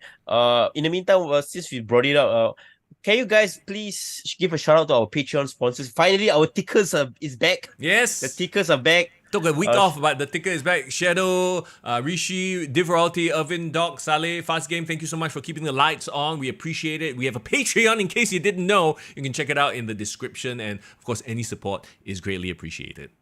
And later on, if those of you who stay back after this, after our review of SPW, we do have something special for our Patreon members. please stay tuned for more details. And if you guys want to be in on the act, you guys want to join us for a very special thing that we're doing this December, sign up to our Patreon as well, guys. Absolutely. In the meantime, okay, that will wrap up the review for Survivor Series. I can't even oh my god, I feel like we could talk about this for another hour. Really, I know, but but we also have to cock tease the fans as well. We can't give everything away, right? No, yeah, and we have to go, enjoy our Sunday and talk about other things. In fact, let's talk about this past Friday. You were there. Unfortunately, I couldn't be there because of work, but SPW's Viva La Lucha! Lucha. I mean, I think is this the time to start wearing this for my entire review? Actually, okay, just wear it now and see how it looks. I want to see Lucha Foreign. Okay. Okay, Mr. Young, can you keep the fans entertained while I put on my mask? All right, so Foreign was at the Viva La Lucha event by SPW there, of course. The main event, Samuray Del Sol, formerly known as Kalisto. Look at fanboy Foreign there with the mask he bought. And we're going to get a glimpse right now. It's going to be Singapore's Excalibur, ladies and gentlemen. Singapore's Excalibur right now. Foreign is in the building. La Forando. Is that you? Is that your luchadores name? La Forando. How do you even say the foreigner in Mexican? Hang on, in Spanish. Oh my god! Lucha, hey, you got the beard and the mustache. Oh, you look like him, bro. Same bro. Lucha. Hey, we got the freaking Kalisto in the house, man. I got one problem, bro. What's that? I think the helmet too small or the mask too small. I take this shit out. Man. It does look a bit too tight. Pia says, please make Foreign wear the mask. Your hair too maybe my hair is too puffy lah. Huh? Yeah. Maybe I should have gone botak for that. But yeah, wow, amazing. I'm so sorry, Kalisto. I know. Fast says look like Excalibur. Yeah, Excalibur. Oh, shit. This is gonna go out on my mental. I'm just gonna put it on top of my freaking bookshelf, bro. Look like Ultimo Dragon. Yeah. But anyway, wait. I want to show you guys something. Okay, I don't think you can see this, Mr. Young. But he actually wrote to Foreign, kick to the gut. Oh, is it? Awesome. Yeah, this one's zombie dragon already. Okay. And at the end he said Lucha. So shout out to Money for that. Your Lucha name is El Extranjero. El Extranjero. What? Which website are you on, Mr. Young? No, I Google Translate, bro. Foreign in Spanish is extranjero. And let me hear it. Wait. I'm gonna pull up. What? Extranjero. Okay. Extranjero. El Extranjero. The foreign. Extranjero. It just sounds like extra strong Tongka Ali, bro. I don't know why.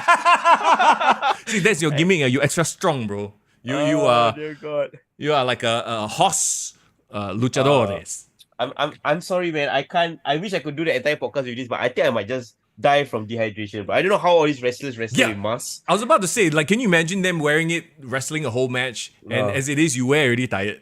Yeah. Okay, I don't want to take away his gimmick, lah. So let's just put it there. Yes. But yes, SPW Viva La Lucha. Wow, bro. I mean, you missed a great show. First of all, can I give a shout out to our boy? I hope he's still in the chat. Fast Game actually tag in for you, Mr. Young. He actually joined me. Yeah. He showed up at the last minute like Randy Orton. No. I mean, I think he showed up like maybe he cut a deal with me like probably like a day or 2 days before. Oh, okay. He did a CM Punk lah. So I mean, it was a pleasure to meet up with you and get to know you fast in person. The guy is actually a bit older than me, and he has a kid. He's married and has a kid. But he chose to chabu all that to spend the Friday evening with me, bro. Hey, don't say like that. Don't say, he's a supporter. He's a fan of pro wrestling. He loves wrestling, yeah. But very funny enough. I have to ask you, are you still playing AEW Fight Forever or not? You asked me that question. Who is playing that game still? That's my question. Yeah. But very interesting context. He actually didn't know about our podcast until I think somewhere in 2020, 2021, he came across and discovered your Twitch channel, Mr. Young. Yes, correct. And I think he connected with you first, right? Yes.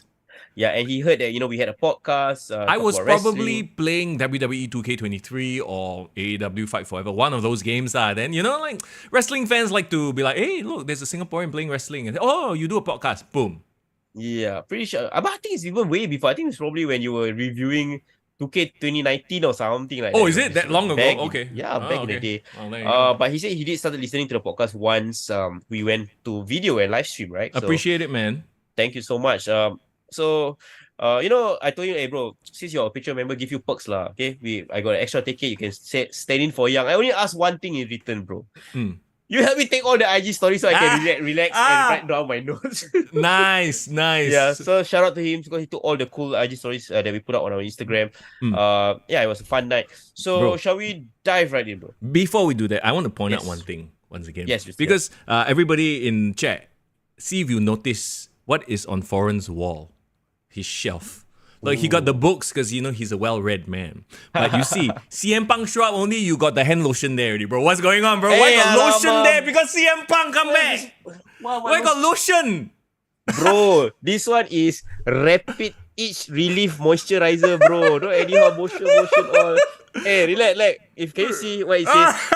Formulated by the National Skin Center, bro. Please, this is a medical lotion is lotion. Hand lotion is lotion, bro. It's no judgment. You pan to the left, probably like a mountain of tissue paper. Because CM Punk. After that, beside it got my Quran. What my holy Quran, please. Okay, anyway, I'm just like looking. What exactly can you see on my? Yeah. Okay, I see books. It's all good books, bro. It's all even your camera books. Now is like, oh, I'm so like awkward. Focus. Can you don't make the eat or stuff, bro? I'm a bit sus, bro. Bro, I understand. CM Punk return. You are a big fan. Hey, man. Yes. Technically, November.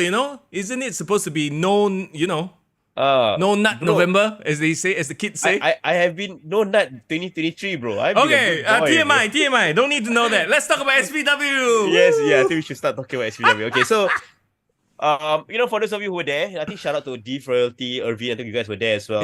This is SPW's 11th anniversary. I mean, shout out to them. They've been here. They are the OGs on the local wrestling scene, right? And 11 years, I think, running a business and wrestling, no less, is a pretty great accomplishment. So shout out to Statement and the rest of the crew over there, right? So running down the card, I mean, can start off with the first match. It was straight away. It was the SPW Championship. Singapore Championship, between Black Arrow and supposedly it was supposed to be Shivam. Shivam is the Singapore champion. But as Black Arrow made his way to the ring, everyone was hyped. And suddenly Shivam cut a promo from the Titantron, bro. Saying that he was too good for this shit. He was saying that, why Black Arrow need to get another rematch? He should go to the back of the line. I'm not giving him a rematch. Yeah. But I don't know whether it's because he's getting married soon. That's why he's back in Thailand making plans. I don't know. Maybe that's the case. But he handpicked his own protege to replace him, bro. Okay. And I had no idea who this guy was. And the crowd also as well, because the crowd was chanting, "Who are you? Who are you?" Yeah, but so his name is Jonathan Johnson, bro. Talk about a wrestling name, JJ. Jonathan Johnson. Okay, who the hell is this fella? He's from Setup Pro Wrestling, so I feel like he's probably one of the young ones or like one of the up and coming stars in the Thailand wrestling scene. But the crowd hated his face, because he just had this he looked like DJ Art a bit. He got a VJ Art face, that very pan Asian look. Right. Yeah, but I think the crowd hated the fact that he's quite good looking. I think he's like, Alama, why this guy? Okay. And so I think the crowd was like just shitting on him. He's literally, if a jobber came into the ECW arena, you know what I mean? Yeah. The crowd just baying for blood, bro. And literally the guy who's supposed to be the champion didn't show up, and then you just fight this fella. Like, of course, he's gonna get booed, right? So I think it was a perfect way to just get the crowd amped up or riled up. We talk about how great Black Arrow is. I think his babyface fire, the way he fights is really, really good. And he won with a frog splash. Ooh. Very interestingly, the Singapore Championship is being held by a wrestler not in this SPW promotion. So I think the chase for that title continues with Black Arrow, I think, hoping to get it back. Fun way to start. And one thing, Fazio has never been to an SPW show before. Oh, really? Yeah. So he was having a ball of a time. I think he was relying a lot on me to kind of fill in the gaps, the knowledge gaps. But he kind of knew that who they were, and he kind of enjoyed this match as well. So shout out to him. All right. The next match. Wow, what a I wouldn't say it's a cluster F, but it was a cluster lah. It was a cluster. Okay, I can guess which match this is already. You wanna picture the 24/7 match lah. Yeah. So no longer is it called the NBCB Championship. It's the 24/7 Championship. And of course, if you listen to our podcast last week, I told statement, hey, why not every few months I change the title, become sponsored title? You know, KFC 24/7 Championship. We sponsor the Kick to the Gut 24/7 Championship. Yeah, that would be hilarious. Yeah. So there's a good possible marketing plan, revenue driver sure. there. Yeah. Oh, and we have the champion in the chat as well. Oh, what's Big up? T. Perfect timing. So we have to be clear. Now he has a new, or maybe it's not so new lah, but he has a new nickname. It's called the Black Bear, Big T. Really? Black Bear? Yeah, the Black Bear. I mean, him dressing up with all black, I think he does look like a black bear. So shout out to him. But of course, in this match, we had people like, Ricky Malik. You're talking about who the fish is this Ricky Malik? Hey, and Ram Cartel. What? Wolf Ram Cartel. Wolf Ram Cartel, yeah. So the only tag team that was there. But when Ricky Malik came out, right, bro, and he was wearing his sweater, look like coming out from Hogwarts, wow, the crowd laughed their ass off, bro. Laughed their ass off, man. Yeah, it was hilarious. We've had crowd favorites, but he was playing a heel in Trickster came out. Yeah. He had this Predator dreadlocks going on. We had a guy. Isn't Trickster supposed to be in Tekong? Or he finished BMT already? Bro, that's why he wore the fake, and it will affect into the match, bro. He wore like the fake dreadlocks, bro. Oh, okay, makes sense. He botak. I think he did the demon Finn Balor, with that kind of crown with the hair coming out. Yeah, that was cool. We had one guy we haven't seen in a long time. Remember this kid called Eman? Not Eman from MyPW, but this kid called Eman. Yeah, he got injured quite a few shows ago. Yeah, that we watched, right? And I think he came back, grew out his hair. He's rocking that Brian Pillman Jr. a bit of that mullet vibe, bro. So okay, shout out to him. And for some reason, bro, the crowd favorite is CBK or Cheeseburger Kid. Yeah, right. I mean, he's a comedic wrestler lah. He is he reminds me of Shark Boy in TNA. But bro, that guy very underrated. His physique he look ripped, bro. Oh, okay. So I'm like, hey, this guy could be something lah. He could be like Oh, he working off all the cheeseburgers protein, cheeseburgers. Probably the El Generico of SPW, right? Yeah. But you know who made a surprise appearance in this match? Who? Our very own referee Ryan, bro.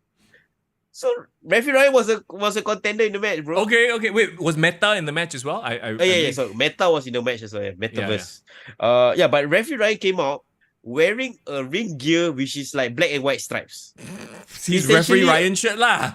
Yes, no, a referee inspired. It's not even shirt, bro. It's like legit wrestling tights. Oh, okay. Wrestling, I don't know, but it's just black and white, and he kind of played off his gimmick, and the crowd was crazy for CBK and referee Ryan. Oh my god, just perfect for them, right? Yeah. So again, talking about the match, just gonna run through really quickly. Ricky Malik was hilarious heel. I think he brought halfway through the match, he brought like his textbook or like a huge ass dictionary and started whacking people.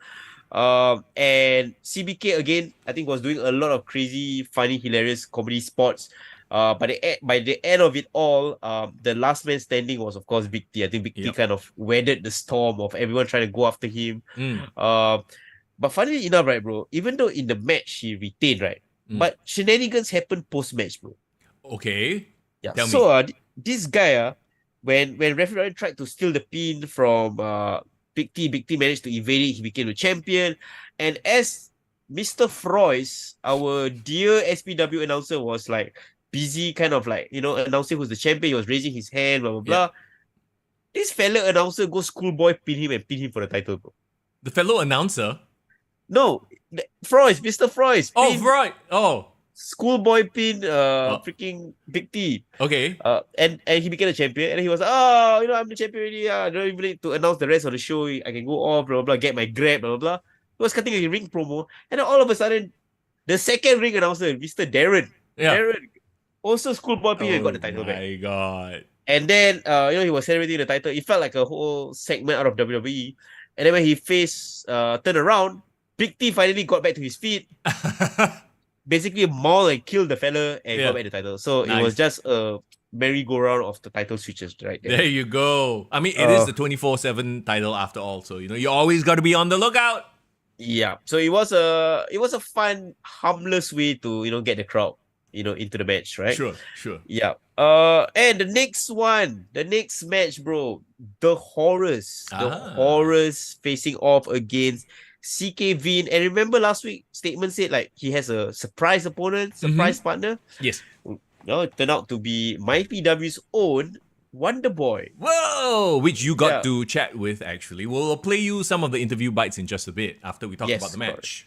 Yeah, so again, very, very funny dynamic because of course Wonder Boy is kind of like beloved and the crowd loves him. But he is partnered with the most hateable CK Vin ever, right? Yeah. Oh, and gotta give a shout out to CBK, bro. He has been bulking up, bro. CK Vin, you mean? Sorry, you keep calling him a CB kid. I keep confusing the fact. Yeah, but CK Vin has bulked. He's doing a Randy Orton, bro. He got jacked. Nice. So good for him. I think he's really trying to. I will build him the evil Traxxas, lah. Okay. He's really becoming the evil Traxxas. So good for him on that. Yeah. This match I think it was just essentially almost like a squash, lah, because. The Horrors, I think they are very new in their return, reforming once again.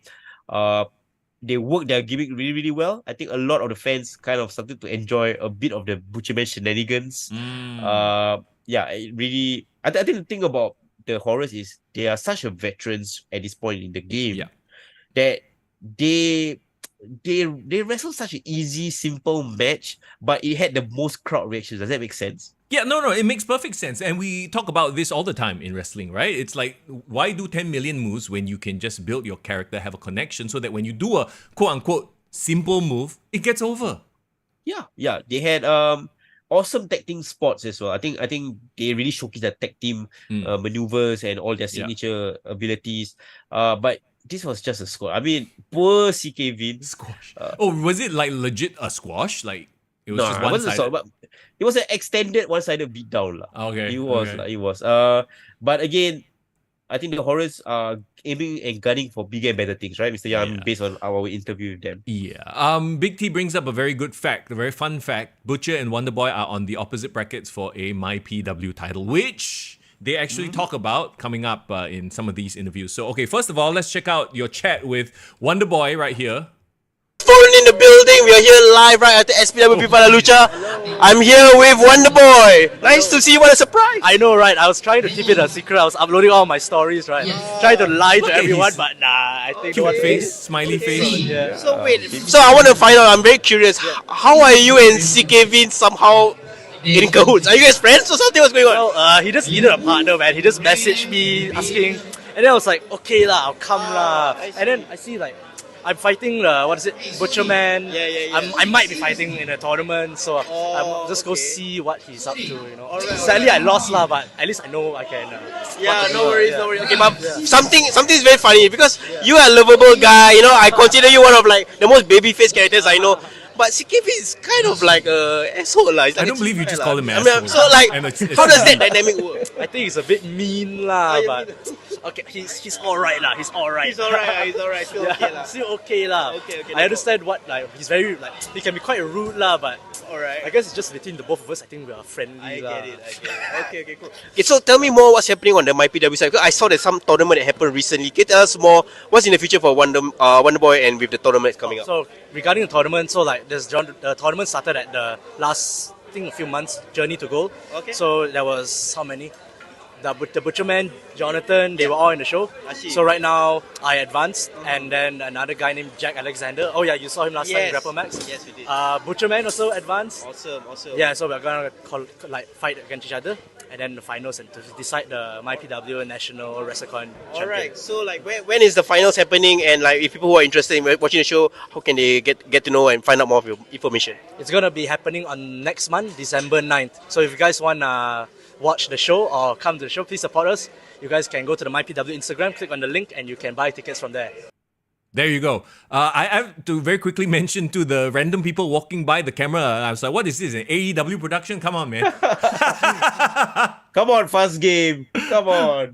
No. I'm just messing around. I would 21. But I mean, we did the interview right after the end of the show. I think everyone's like, everyone's clearing doing up their and all thing. that. Sure. Yeah. Okay. You got to speak to the horrors as well, and I have to say, bro, you were so excited, right? Huh? To a point where you were screaming into the mic. I was like, whoa, what is going on, bro? I'm so hoarse from all the cheering, bro. I mean, it was noisy to be fair, but I did overdid my screaming a bit for this interview. Okay, come, let's take a listen. Alright guys, it's Power in the building live from SPW Viva La Lucha, guys! Okay. Bro, okay, I know what it is. You're scared, because Butcher Man was like smelling you, he was sniffing you. Oh yeah, man, he was sniffing me, man. I have no idea. I hope my colon was okay that day, but man, he was going all in, bro. Okay, here we go. So here we are with the horrors. We've got the Butcher Man, and we've got our previous arch nemesis rival, Dr. Gore. So you guys had an awesome victory, totally dominated CKV and Wonder Boy. Okay. So how are you guys feeling right now? I think the only way to express myself is to let the Butcher Man express for us. And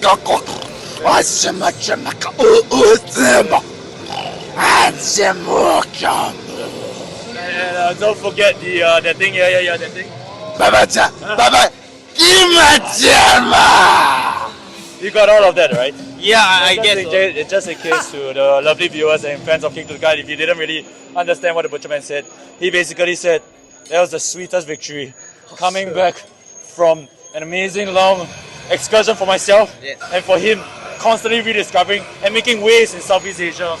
Tonight's meat was delicious. Alright. Yes. Okay, last question. Okay, of course you had your own excursion in Japan. You've been out and about in parts unknown. Now that you guys are back together, what's the goal for the horrors right now? What's the goal for the horrors?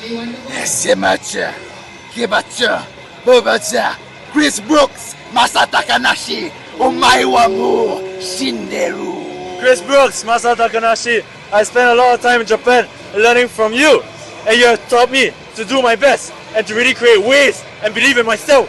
So the only way to prove that I really believe in myself and I believe in Singapore Pro Wrestling is to take those belts from you back to Singapore. Awesome, we can't wait. Thank you so much, Doris. Wait. Oh wait, what's going on? Butcher, I'm kind of hungry. Okay guys, bye! You got eaten, bro. Okay, by the way, I actually had to Google it, right, when Butcher said Omae wa mo shinderu, whatever that was. That actually means, translated, you are already dead. Wow. Yeah. So, I had to Google that. Apparently, it's a famous saying, I guess. I don't know if it's in anime or if it's a song or what, but yeah, apparently it means you are already dead. The fact that Butcher Man was speaking his own language and managed to slap in a bit of Japanese, I mean, gotta respect this multi. Butcher Man is a multilingual talent. You know, he's a cunning linguist, as they like to say. I wonder though, do they offer butcheries as a language you can study on Duolingo? Oh dear God! I mean, I would like to learn the language. Whether it's Duolingo or Dua Lipa, I mean, nothing was lost in translation there, man. I mean, I survived the cannibalist attack. Yeah, thankfully. To still be here today to talk about the match, but as you can tell, the horrors have their sights set on a big matchup, right? Oh yes. Yeah. They want to win back the titles after all, the tag team titles. But okay, let's move on to the next match then. All right. So after that, I believe the next match was the 4-way championship. For the 0-1 championship. So this is actually a Japanese promotion. And the champion, he's an Australian guy, Chris Weiss. Yeah. So remember we talked to statement about how this guy's a jackass, a jacked fella, Jack, fella. I don't believe you just called him. Dude, did he look like Johnny Sins in real life? Okay, first of all, he reminded me a lot of he was giving me Snitsky vibes. He was giving me Heidenreich vibes. Okay. He was tall, built.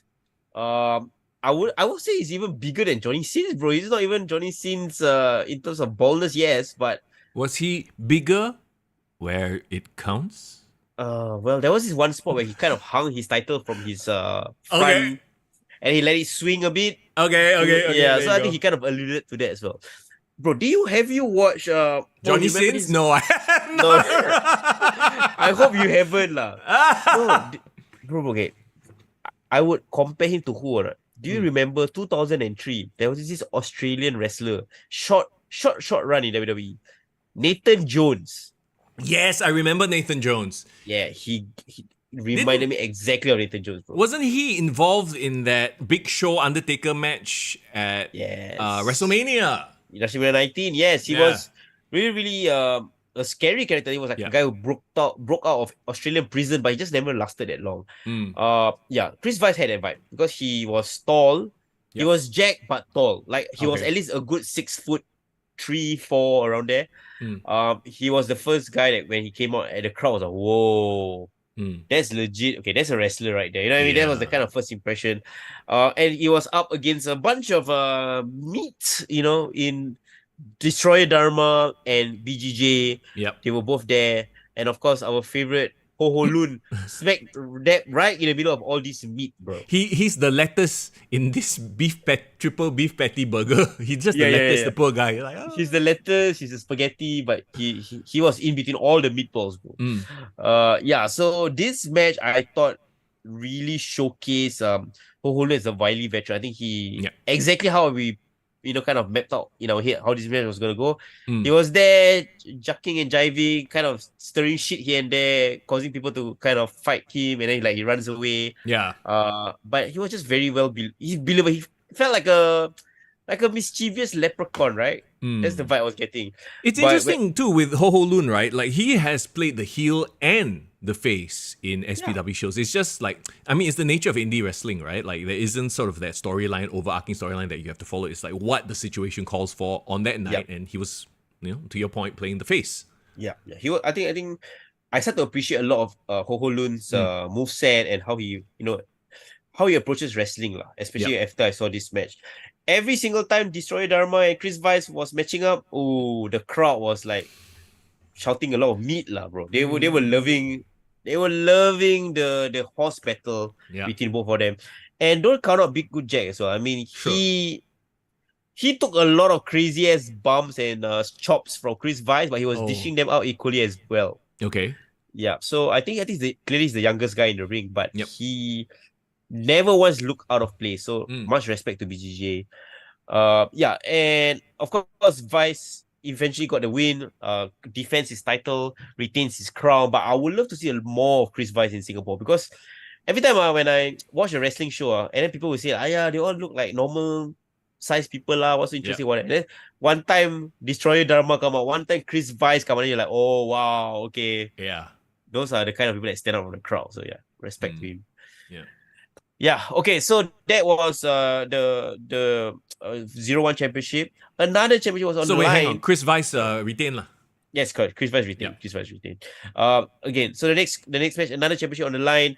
Aiden Rex, right? SPW champion, Southeast Asian champion, versus Zombie Dragon. Okay, bro. Okay. What was your impression of Zombie Dragon? Obviously, I've never seen the guy before. They were talking about how he's a high flyer, right? Yeah, kind of. He's quite athletic guy. But the best part about the night, right, was when this guy started coming out to the ring, the whole crowd started singing Zombie by the Cranberries, bro. Zombie. So when they were circling to start the match, everyone was shouting like, in your head, in your head. It was hilarious, bro. It became like a mini concert. Nice. I think the SPW wrestlers kind of played it because during the halftime break, they played that song non-stop. Purposely lah. Yeah. But the funny thing is, right, it's because Zombie is a heel, right? So when they were singing that song to him, he was like, no, stop it. Right. Playing off the whole dynamic, and fast game, first time seeing Aiden Rex in the ring. I think I was telling you right before the match, like, okay, guys, bro, keep an eye on this Aiden Rex. You see how great he is in the ring, how smooth he is. And I think Faz was really impressed by Aiden's athleticism, his technical abilities. I think he did a shooting stars press even, bro, at the ring side that we were at the ring post that we were near. Okay, nice. Yeah, and he did it from the second rope, so that's equally as impressive. Right. Yeah. Yeah. So respect to him. I believe, bro. I can't tell because of the mask, but I think Zombie is a black guy. But he wrestles in DDT and like Japanese promotion. So he's probably like a gaijin there in Japan. I have no idea. Okay. But he has a cool mask. So at least he stands out more than, a bunch of luchadors with the same vibe. So Right. it is what it is. So yeah. Wait, I thought he was from China. He's from Middle Kingdom Wrestling, what I thought? Taiwan, perhaps? I don't know. But he did wrestle in DDT here and there. I believe he did have a match in DDT. Okay, probably, yeah. One of these journeyman wrestlers, yeah. Yeah. So the match ended with a couple of great, beautiful grappling transitions from Aiden Rex that you come to expect, right? He transitioned to a rear naked choke and then straight away to an armbar, getting the victory. And my takeaway from this match was the crowd was a mini concert. This was the whole vibe of the match, right? Right, yeah. But I think it was a great. I know he's the champion, but of course, because of who we had in the main event, he kind of had to be lower on the card. But Zombie Dragon was actually a good fall for Aiden Rex, and Aiden Rex came out looking great. So kudos to him. Nice variety, by the way, in the match lineup. We talk about not having the same types of matches all the time, right? Like you had your meat just now, and then now you have your high flying / technical match.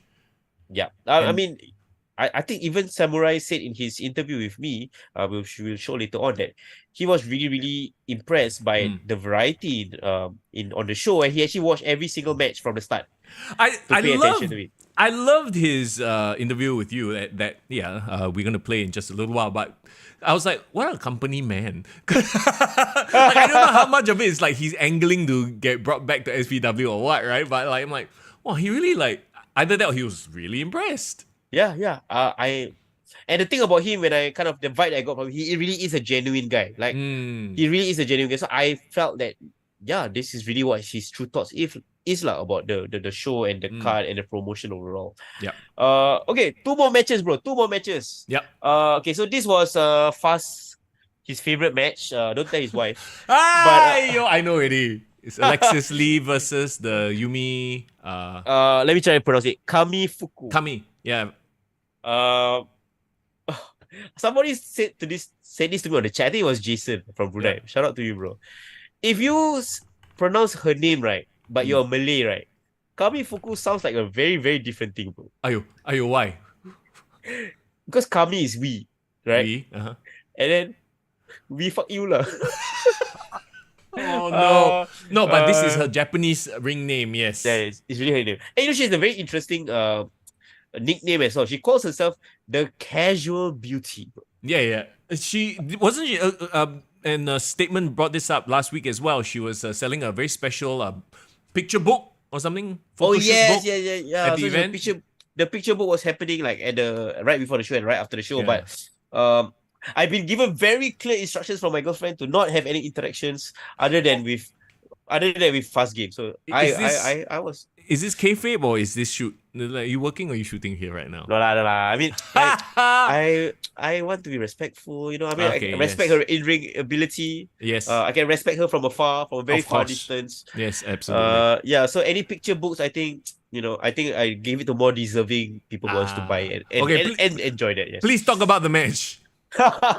Okay, so of course, Yuki comes from Tokyo Joshi Pro Wrestling. So for those who are unaware, I think they are like the second biggest promotion, I think, after Stardom for women's. So she has some pedigree right there, but I would say she is not as new in the ring as Alexis. I feel Alexis has been a veteran right now. Yeah. And statement mentioned that Alexis' ranking in the PWI is higher than Yuki. Yeah. So she was leading the match throughout. As the reigning champion, the defending champion, Alexis Lee, she was doing a lot of heel tactics. I think she really has embraced her heel role. But Yuki, of course, was a crowd favorite because she was utilizing a lot of leg-based offense, as I would say, right? Leg-based offense. Is it like Stacy Keibler style? Like showing off the legs? In a more evolved way, bro. She was doing Fame Esser. She was doing Rough Riders. Okay. And she finished off the match with a split-legged leg drop from the top rope. That was pretty dope. Oh, wow. Hey, Fast Game says she was available for post-interview, but Foreign Dai don't want. Are you serious? No lah. Not that I don't want. I felt I had enough content for the podcast, bro. Okay. Yeah, enough content, Fast. It's not what he don't want. I can't tell whether she can speak good English, so I She don't- can. I never really asked. I checked out her Instagram account for work purposes. For work purposes. Yeah, before we talked about SPW with statement. Hello, Mr. Young does his research one, okay? Alright, and so she she did can- an she interview could and have her done English was fine. Yeah, Oh, really? yeah. Oh, dang. Oh wells. Oh wells, I guess. You could have gotten the book for at a cheaper rate, maybe. Anyway, the match. Let's get back to the match. I spent my hard-earned money on this instead, huh? Okay. So yeah, you know.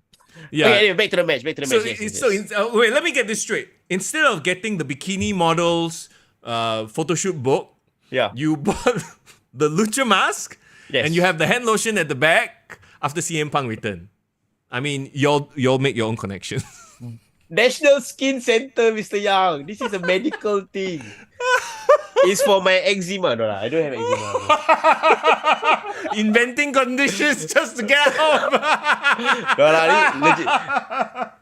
Okay, can I be really, really honest with you, bro? Sure. Can I be really honest? When I do the podcast, right? Remember last time I did the podcast and there was like a white background at the back? Yeah. Yeah, because that was on my side. That's on the bed that I sleep on. Yeah. So this area is actually my dad's area. Oh. But I share the bookcase with him. So you have his I was book about and to my say, book. it means the book's not yours, ah. Half of them are not mine because I mean the Holy Quran. I mean I do read it, but not as much as my dad lah. Okay. Yeah, so I don't use this as much as my dad. I just say Okay. no, I throwing my dad under the bus. I cannot. Okay. Oh my god. Okay, the match. Let's talk about yeah. the match. Let's focus on the positives, which is actually this Yuki defeated Alexis Lee and Yeah. won the Queen of Asia Championship, bro. So congrats to Yumi. her. Is it Yumi or Yuki? Yuki, sorry. Yeah, right. It's right. Yuki. I'm dying already. Bro, Yuki.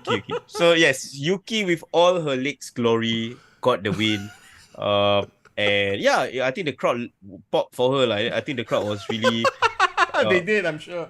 Yeah, they Lotion and all. they popped vigorously for her. It was amazing, man. If The Rock was, you know what The Rock would say?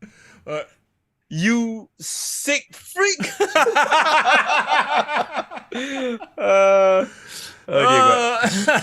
Oh dear God. Okay. All right, let's go. Okay, let's go to the main event, bro. The last match on the card. Okay, the so last so match. Yuki, Yes. hang on. Yuki's champion of Queen of Asia title. Yes. That means we'll see more of her, which is a great thing for all of us. Yeah, for sure. I mean, I think if there's any time to get an interview with her, it will be you and me, Mr. Young, interviewing her. Okay. Why must be me? You scared? No. I think it's more professional that way. Let's do it. Okay. I mean, Yeah. hey, I've interviewed Playboy models before as part of my work. Yes, Wait, who and when and why? What's that? Actually, all I don't about? even remember her name, to be honest. And I don't Okay. think it was even Playboy. I think it was like, anyway, Okay, sure. it was more explicit. It was than in that. Singapore? It was in Singapore, yeah, because she was doing something that was outside of the realm of that. They moved on. Your boy is part of the media, right? So it's very professional one. Are you sure it's not Mia Khalifa? Who? What? Wait. Excuse me, you the one, Mr. Oh, I don't know who Ray Lil Black is. Oh, don't I'm I not the guy. And then all of a legitimately didn't sudden, know. suddenly I one legitimately Mia didn't know. Khalifa come out. I mean, maybe that's my category lah. More than yours. I don't know. Oh my god, this podcast, this is what happens when we do season finale on a Sunday. All the things come out already, bro. All come out already. Yeah. All came out. Okay. Anyway, can we talk about the main event? bro? Main Mr. event, Young? main Let's talk about the event. main event. Okay. Ah, Okay. God. First of all, Samurai Del Sol, bro. I mean, what a get, right? What a- Kalisto, former Kalisto in the WWE. Yeah. What the thing about Kalisto, right? I mean, let's talk about his run in WWE, right? Yeah. He started off as the Lucha Dragons with Sin Cara. And then in 2016, remember when WWE first had that first brand split from the past decade? Yep. He went on Raw and he started having a lot of really good intercontinental title matches, right? Yeah. He Yeah. wrestled Ryback, I remember at WrestleMania 32, won the title. He had like a brief feud with Braun Strowman as well. Oh, that was when he literally got like murdered by Braun Strowman. Yeah, Wasn't he there a did, he did. dumpster involved or something like that? Yeah, there was a couple of dumpster matches, but I think he kind of put a good account of himself in that feud, like, in my opinion. I would like to think he would be doing much better in a Triple H Paul Levesque WWE than he did in a Vince McMahon WWE. Like he was just at the wrong place. He was at the right place at the wrong time. Yeah. I mean, I love Kalisto generally, but isn't he famous for not being able to cut a promo or something? Do you remember? Was it him? Was it one of the other fellas? Like the one that he was unsure of the promo and he like kept laughing and then just walked away. He walked off. Was it him? Was it him? I can't recall. It might be. I think you are right. I don't know, whatever lah. Anyway, that's it. Okay. In the past, not important. Yeah. But of course he had they reformed Lucha House Party. They they won the NXT Cruiserweight titles. He's been around, bro. For a guy who is like, he was released in 2021 in WWE, but in the 8 years that he was there, I think he accomplished a lot. So again, I think after he left, he had AEW. He had a very, very brief run. Do you remember? Not really. But okay, I just Googled it, by the way. Yes, it was Kalisto during the draft of 2016. Yeah, that period. So I think maybe, unfortunately, at that point, he wasn't, like fluent, condition. Maybe. Yeah. The good lucha things promo, yes. Yeah.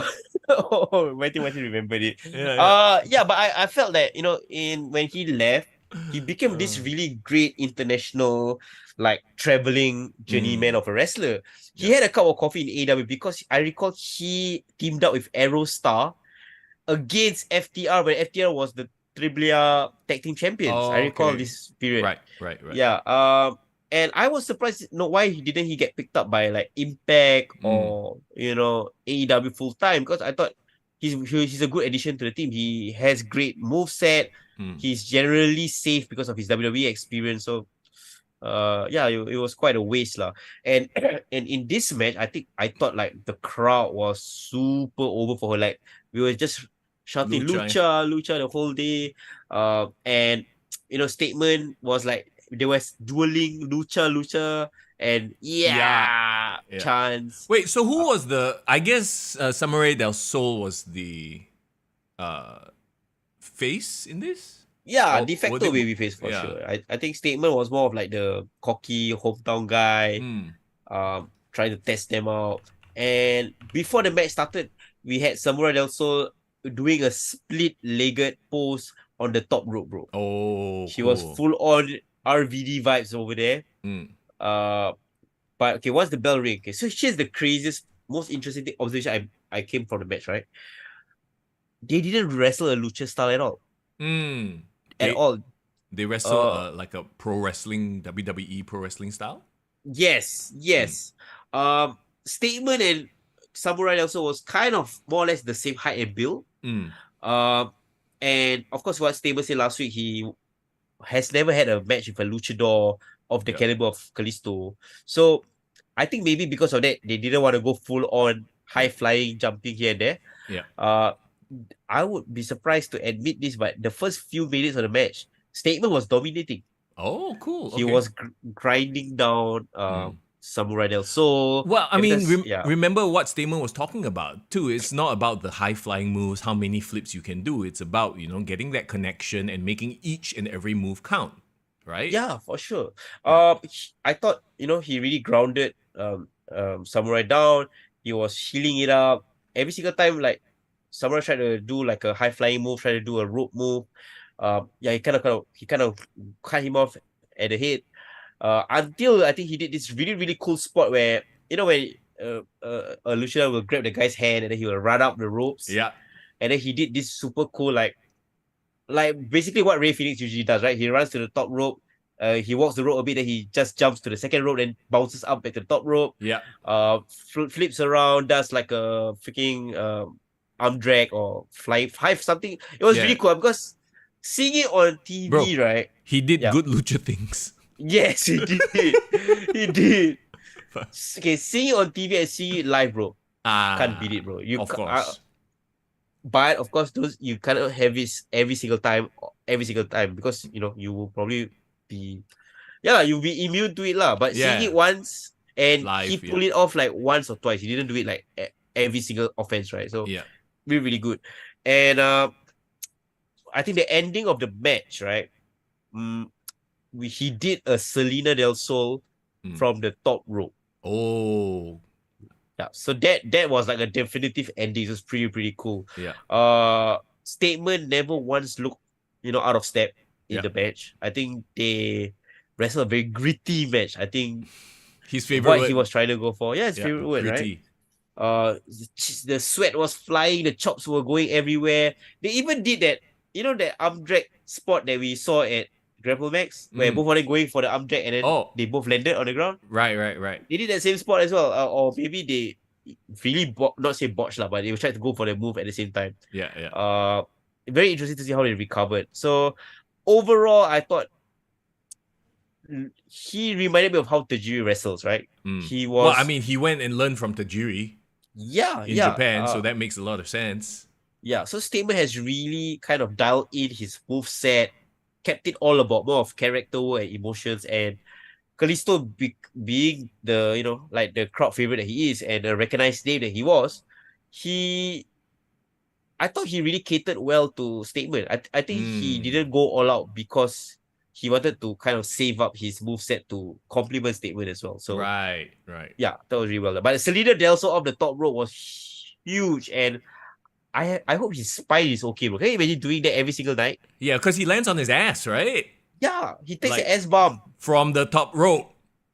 Yeah, and he's taking an S bomb and he's like split his leg. So it's Correct. Like you're jamming your freaking tailbone every single night. It's Yeah. crazy. Yeah. yeah. So I have no. I should have asked that question to you when I got a chance to talk to you. Yeah, bro. So how's your ass? That's the question you should have asked. How's your ass, sir? I should have asked that. But overall it was a good night. It was a solid crowd. Yeah. Saw new faces as well in the crowd. SPW has their home base. Yep. Comparing it to Grapple Max, they are different styles, but at the end of the day, pro wrestling is about building a connection. And I think they did a great job, connecting with the crowd that night. Everyone. Yeah. Wrestling is thriving right now all over the world. In Singapore right now, in the WWE North American scene also. Yeah. It's exciting times, you guys, and we are just so happy to be a part of it. Come, let's now check out the interview, the little chat you had with Samuray Del Sol. Hang on, let me pull it up right here. Alright guys, it's Foreign in the building. We are here live from Look at SPW Viva La Lucha. And here, who do we have here? It's Samuray Del Sol, guys. Lucha, lucha, lucha! Awesome. Alright, I'm how- getting the jitters right now because I actually saw you in Like- 2015. I believe you Hang were on, here hang with WWE. I love how genuinely excited, and he does have a very positive energy, doesn't he? Yeah. Like you can tell from the way he talks to you that he does. He is. He's the kind of guy that he really stayed behind and like talked to every single one of them. And he was really cool and nice. I didn't expect to get an interview with him, but I just hung around Yeah. and I was just asking. I told him upfront like, hey, I would love to interview you. I'm willing to buy any merch. Will you just give me like 2 minutes of your time? And as you can tell, it's not 2 minutes, but it's more than that. So shout out to him. Exactly. So okay, does he have like these Joker dolls or something? Why do these dolls look like Joker? Not Joker though. I mean, it's kind of his not a Funko Pop. What do you call it? Those like there used to be a name for it, right? Like Hulk Hogan fighting dolls. What do you call it? Yeah. But why does it look like Joker? Like, does he have an outfit that looks like that or what? He got a Joker cosplay, if I'm not wrong. Oh, okay. Yeah, but Anyway. pretty cool. Let's check out. Here we go. It's Foreign in the building with the man formerly known as Kalisto, Samuray Del Sol. With the Lucha Dragons, and now that you're here fighting one of our own, the Statement, how do you feel about the match and how do you feel about your time here in Singapore so far? Well, right now I'm getting the jitters too because I'm getting jet lag. Ooh, wow! Jet lag. Oh, wait, no. But you know what? It's pretty cool because the first time I was here in Singapore, I was with WWE. I didn't get too much of a chance to sightseeing. Yeah. Now that I have a couple more days here and I leave Monday, sadly, but I want to explore, try the food. I love trying food. Anything you recommend, please let me know. Anything you guys recommend that you want me to try, please let me know. So yeah, I'm having a great time. The Singapore people, man, I love it. Yeah. Because the more I can feed off a crowd, the more fun that match is, and the more I can invest in anything. I can go crazier, or you know what I mean. Sure. So I can feel the people's energy. Yeah. So I feed off of that, and today's people energy in Singapore pro wrestling, man, it was the best. It reminded me of a ECW Underground or a CCW or a PWG, and that's something that everybody needs to know here about Singapore Pro Wrestling, because right here, man, besides the crowd being hot, there's a lot of great luchadores, wrestlers, entertainers, and there's everything here, and they have in a grazing women division, which is great, and they have literally everything here. So Singapore Pro Wrestling, guys, don't miss out, because Singapore Pro Wrestling is on the rise, and Singapore Wrestling is the future. Awesome. And Thank you so much. I'm already getting chills because I want to come back. All right. I want to come back, and hopefully you guys, Singapore Pro Wrestling, the fans, everybody around the world can make noise so I can come back. I can bring more merch, more lucha stuff, so you guys can go home with some good lucha things. All right. Awesome. Okay, so you talk about food, Wait, right? hang on. So Did he do that on purpose? The good Nah. lucha things? No, I don't think he did. I mean, maybe that's just why it's like my for sure lah. He just says it lah. It just becomes his sort of part of his vernacular already lah. He said it so many Yeah. times, good lucha things. Oh my god, I didn't even realize he said good lucha things. He loves the word lucha. I mean, to him, lucha embodies a lot of things about wrestling. It's like more like spirit lah. So Right, okay. I just Yeah. realized, oh wait a minute, okay, let's continue. I'm a Malay guy here in Singapore, so Malay Thanks for food pointing is that very out. spicy, like Mexican food. It's like, I'm a Malay guy. It's like, okay, why foreign must point it out to him? Hey, what happened? Bro.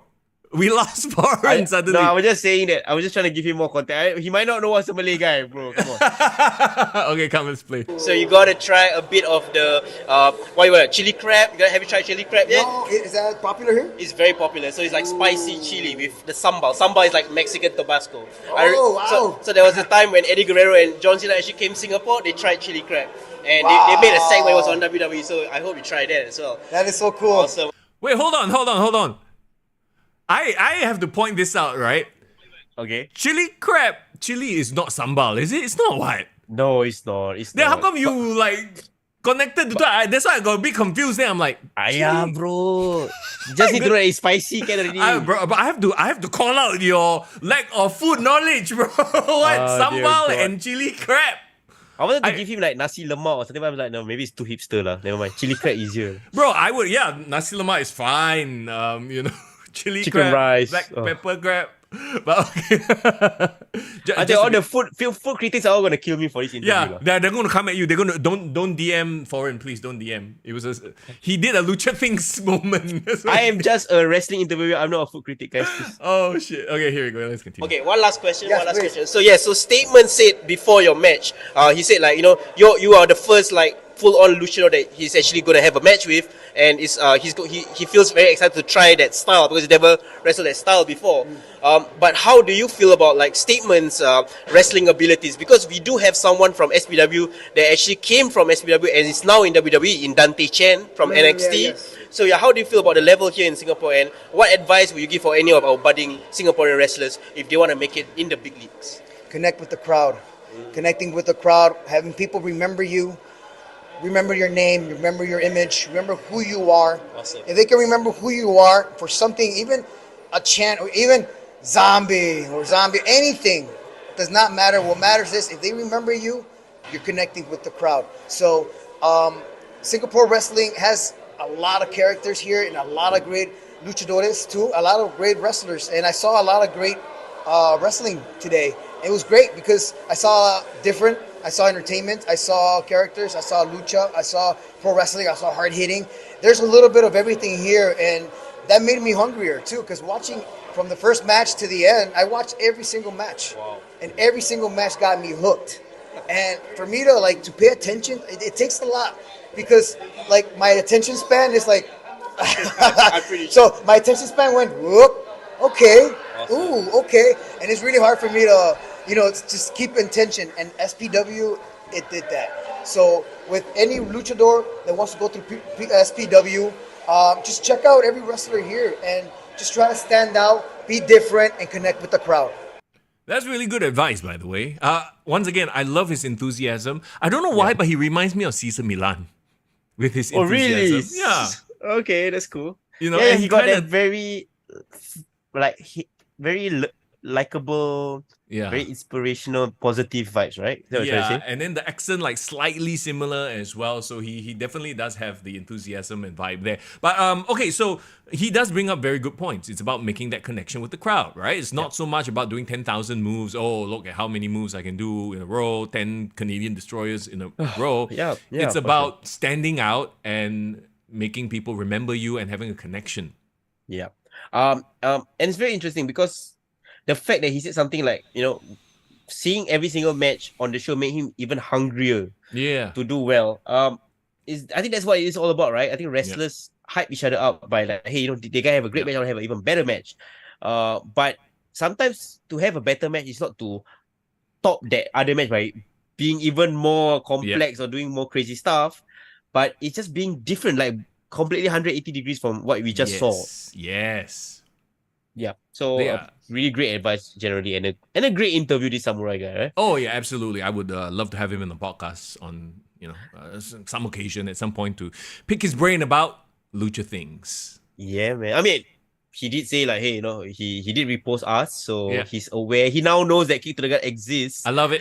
So yeah, we'll post this out on TikTok, on Instagram, his interview, and hopefully, we'll share it and we'll get more traction. Let's go. By the way, if you missed any of the interviews that we did, we will be posting them. We already posted the horrors one, but I'll post the Wonder Boy one soon, and this Samuray Del Sol one very shortly on our social media pages. Be sure to follow us if you haven't already on TikTok. We're trying to put out more content, grow that social media page. So on TikTok and on Instagram, that's where we are active.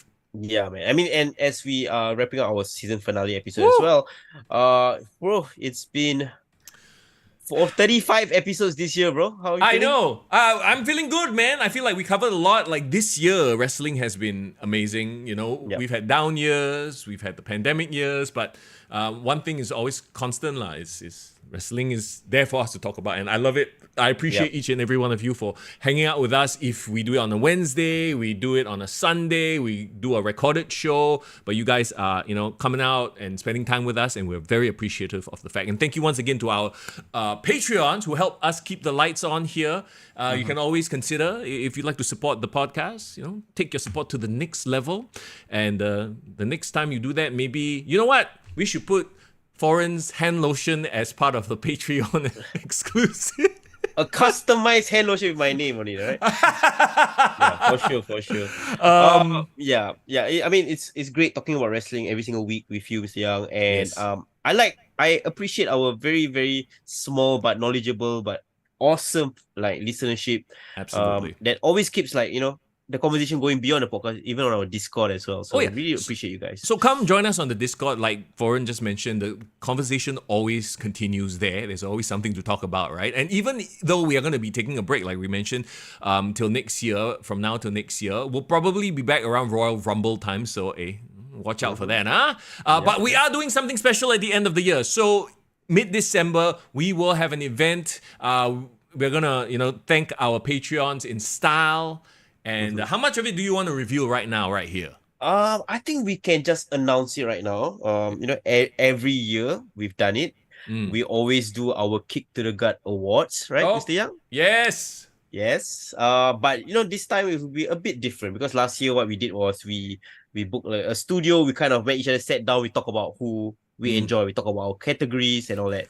But since now that we are back full on, last year we didn't talk about local categories. But I think this time around, we want to talk about our favorite, WWE moments, favorite AEW moments, but also favorite local wrestling moments because we finally managed to catch the shows.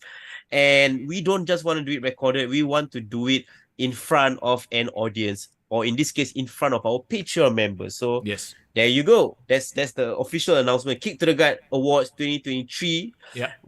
In front of an audience, in front of our Patreon members, and we hope that whoever signs up with our Patreon that wants to see the show, they can sign up with our Patreon, and you can just go watch and be there with us at the event. That's right. So if you want to come join us at this special taping of the Kick to the Gut Awards, sign up for the Patreon. It is not too late. You can still show your support there. And to our supporters who have been there from day one, The Shadow, Rishi, Div Royalty, Irvin, Doc, Saleh, Fast Game. We'll see you. Hopefully, y'all can make it, but we'll see you in the middle of December as we do these awards. Man, after this past Survivor Series, I don't know, man. I might have to start changing certain, picks for moment of the year. Because holy shit. You have moments of the year already in your head? Oh, I mean, it might be hard to top Survivor Series, bro. And I'm not even the CM Punk mark. You are the CM Punk guy. And I was literally like, oh shit. I had to take up my phone. I had to go to the Discord because, I wasn't really I was kind of doing other stuff.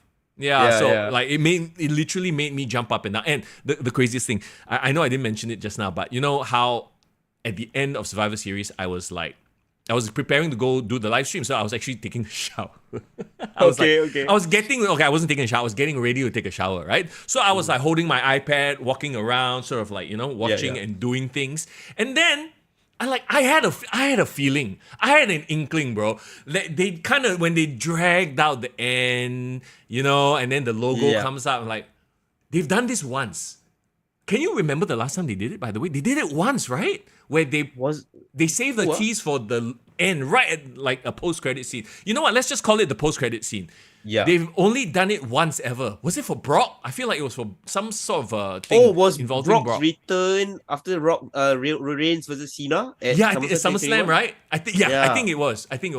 So I think they've only really done it once. And this, I mean, do you see the parallels between Brock and CM Punk, by the way?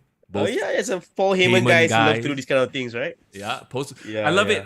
But they shouldn't do it too often. They've done it twice that we can remember. Don't do it anymore.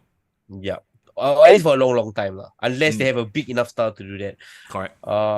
So we will kind of take a break, like a 2 months break, but we'll kind of take some time away to recalibrate, come out with our nominees or our choice picks for the awards, bro. It's a crazy time to take a break, I gotta say. Like, the next few weeks, Raw and SmackDown is gonna be, your guy CM Punk is gonna be dropping gems, real pipe bombs every week, and it's gonna be like, oh shit, I don't know. But we shall refrain. We will address all of it during our special episode. Yes. So save the date, guys. Especially our Patreon members. 17 December is on Sunday. We'll give you guys more details. We'll have an announcement graphic out soon. And if you want to be there for the event to hear all our choice picks and winners and talk about the year of 2023 in wrestling as a whole, think of it like a Inside the Ropes panel session kind of vibes, right? Sure. All you gotta do is just sign up to our Patrons. We will think about whether we want to open it up to the public later on. But we want to keep it as intimate and as exclusive as possible. So if you want to be there, consider signing up to our different tiers. We have as low as I believe $4.99 USD. It's about $7. That's our lowest tier. So you can consider joining in, and we will let you know the details of it. We just want you guys to be there and experience us talking about wrestling to wrap up the year in 2023. And in a lot of ways too, we want to thank you for the support to our existing Patreons who have been there for us. Sort of get you there on the show, be a part of the live taping, as it were. Live taping, say. Right?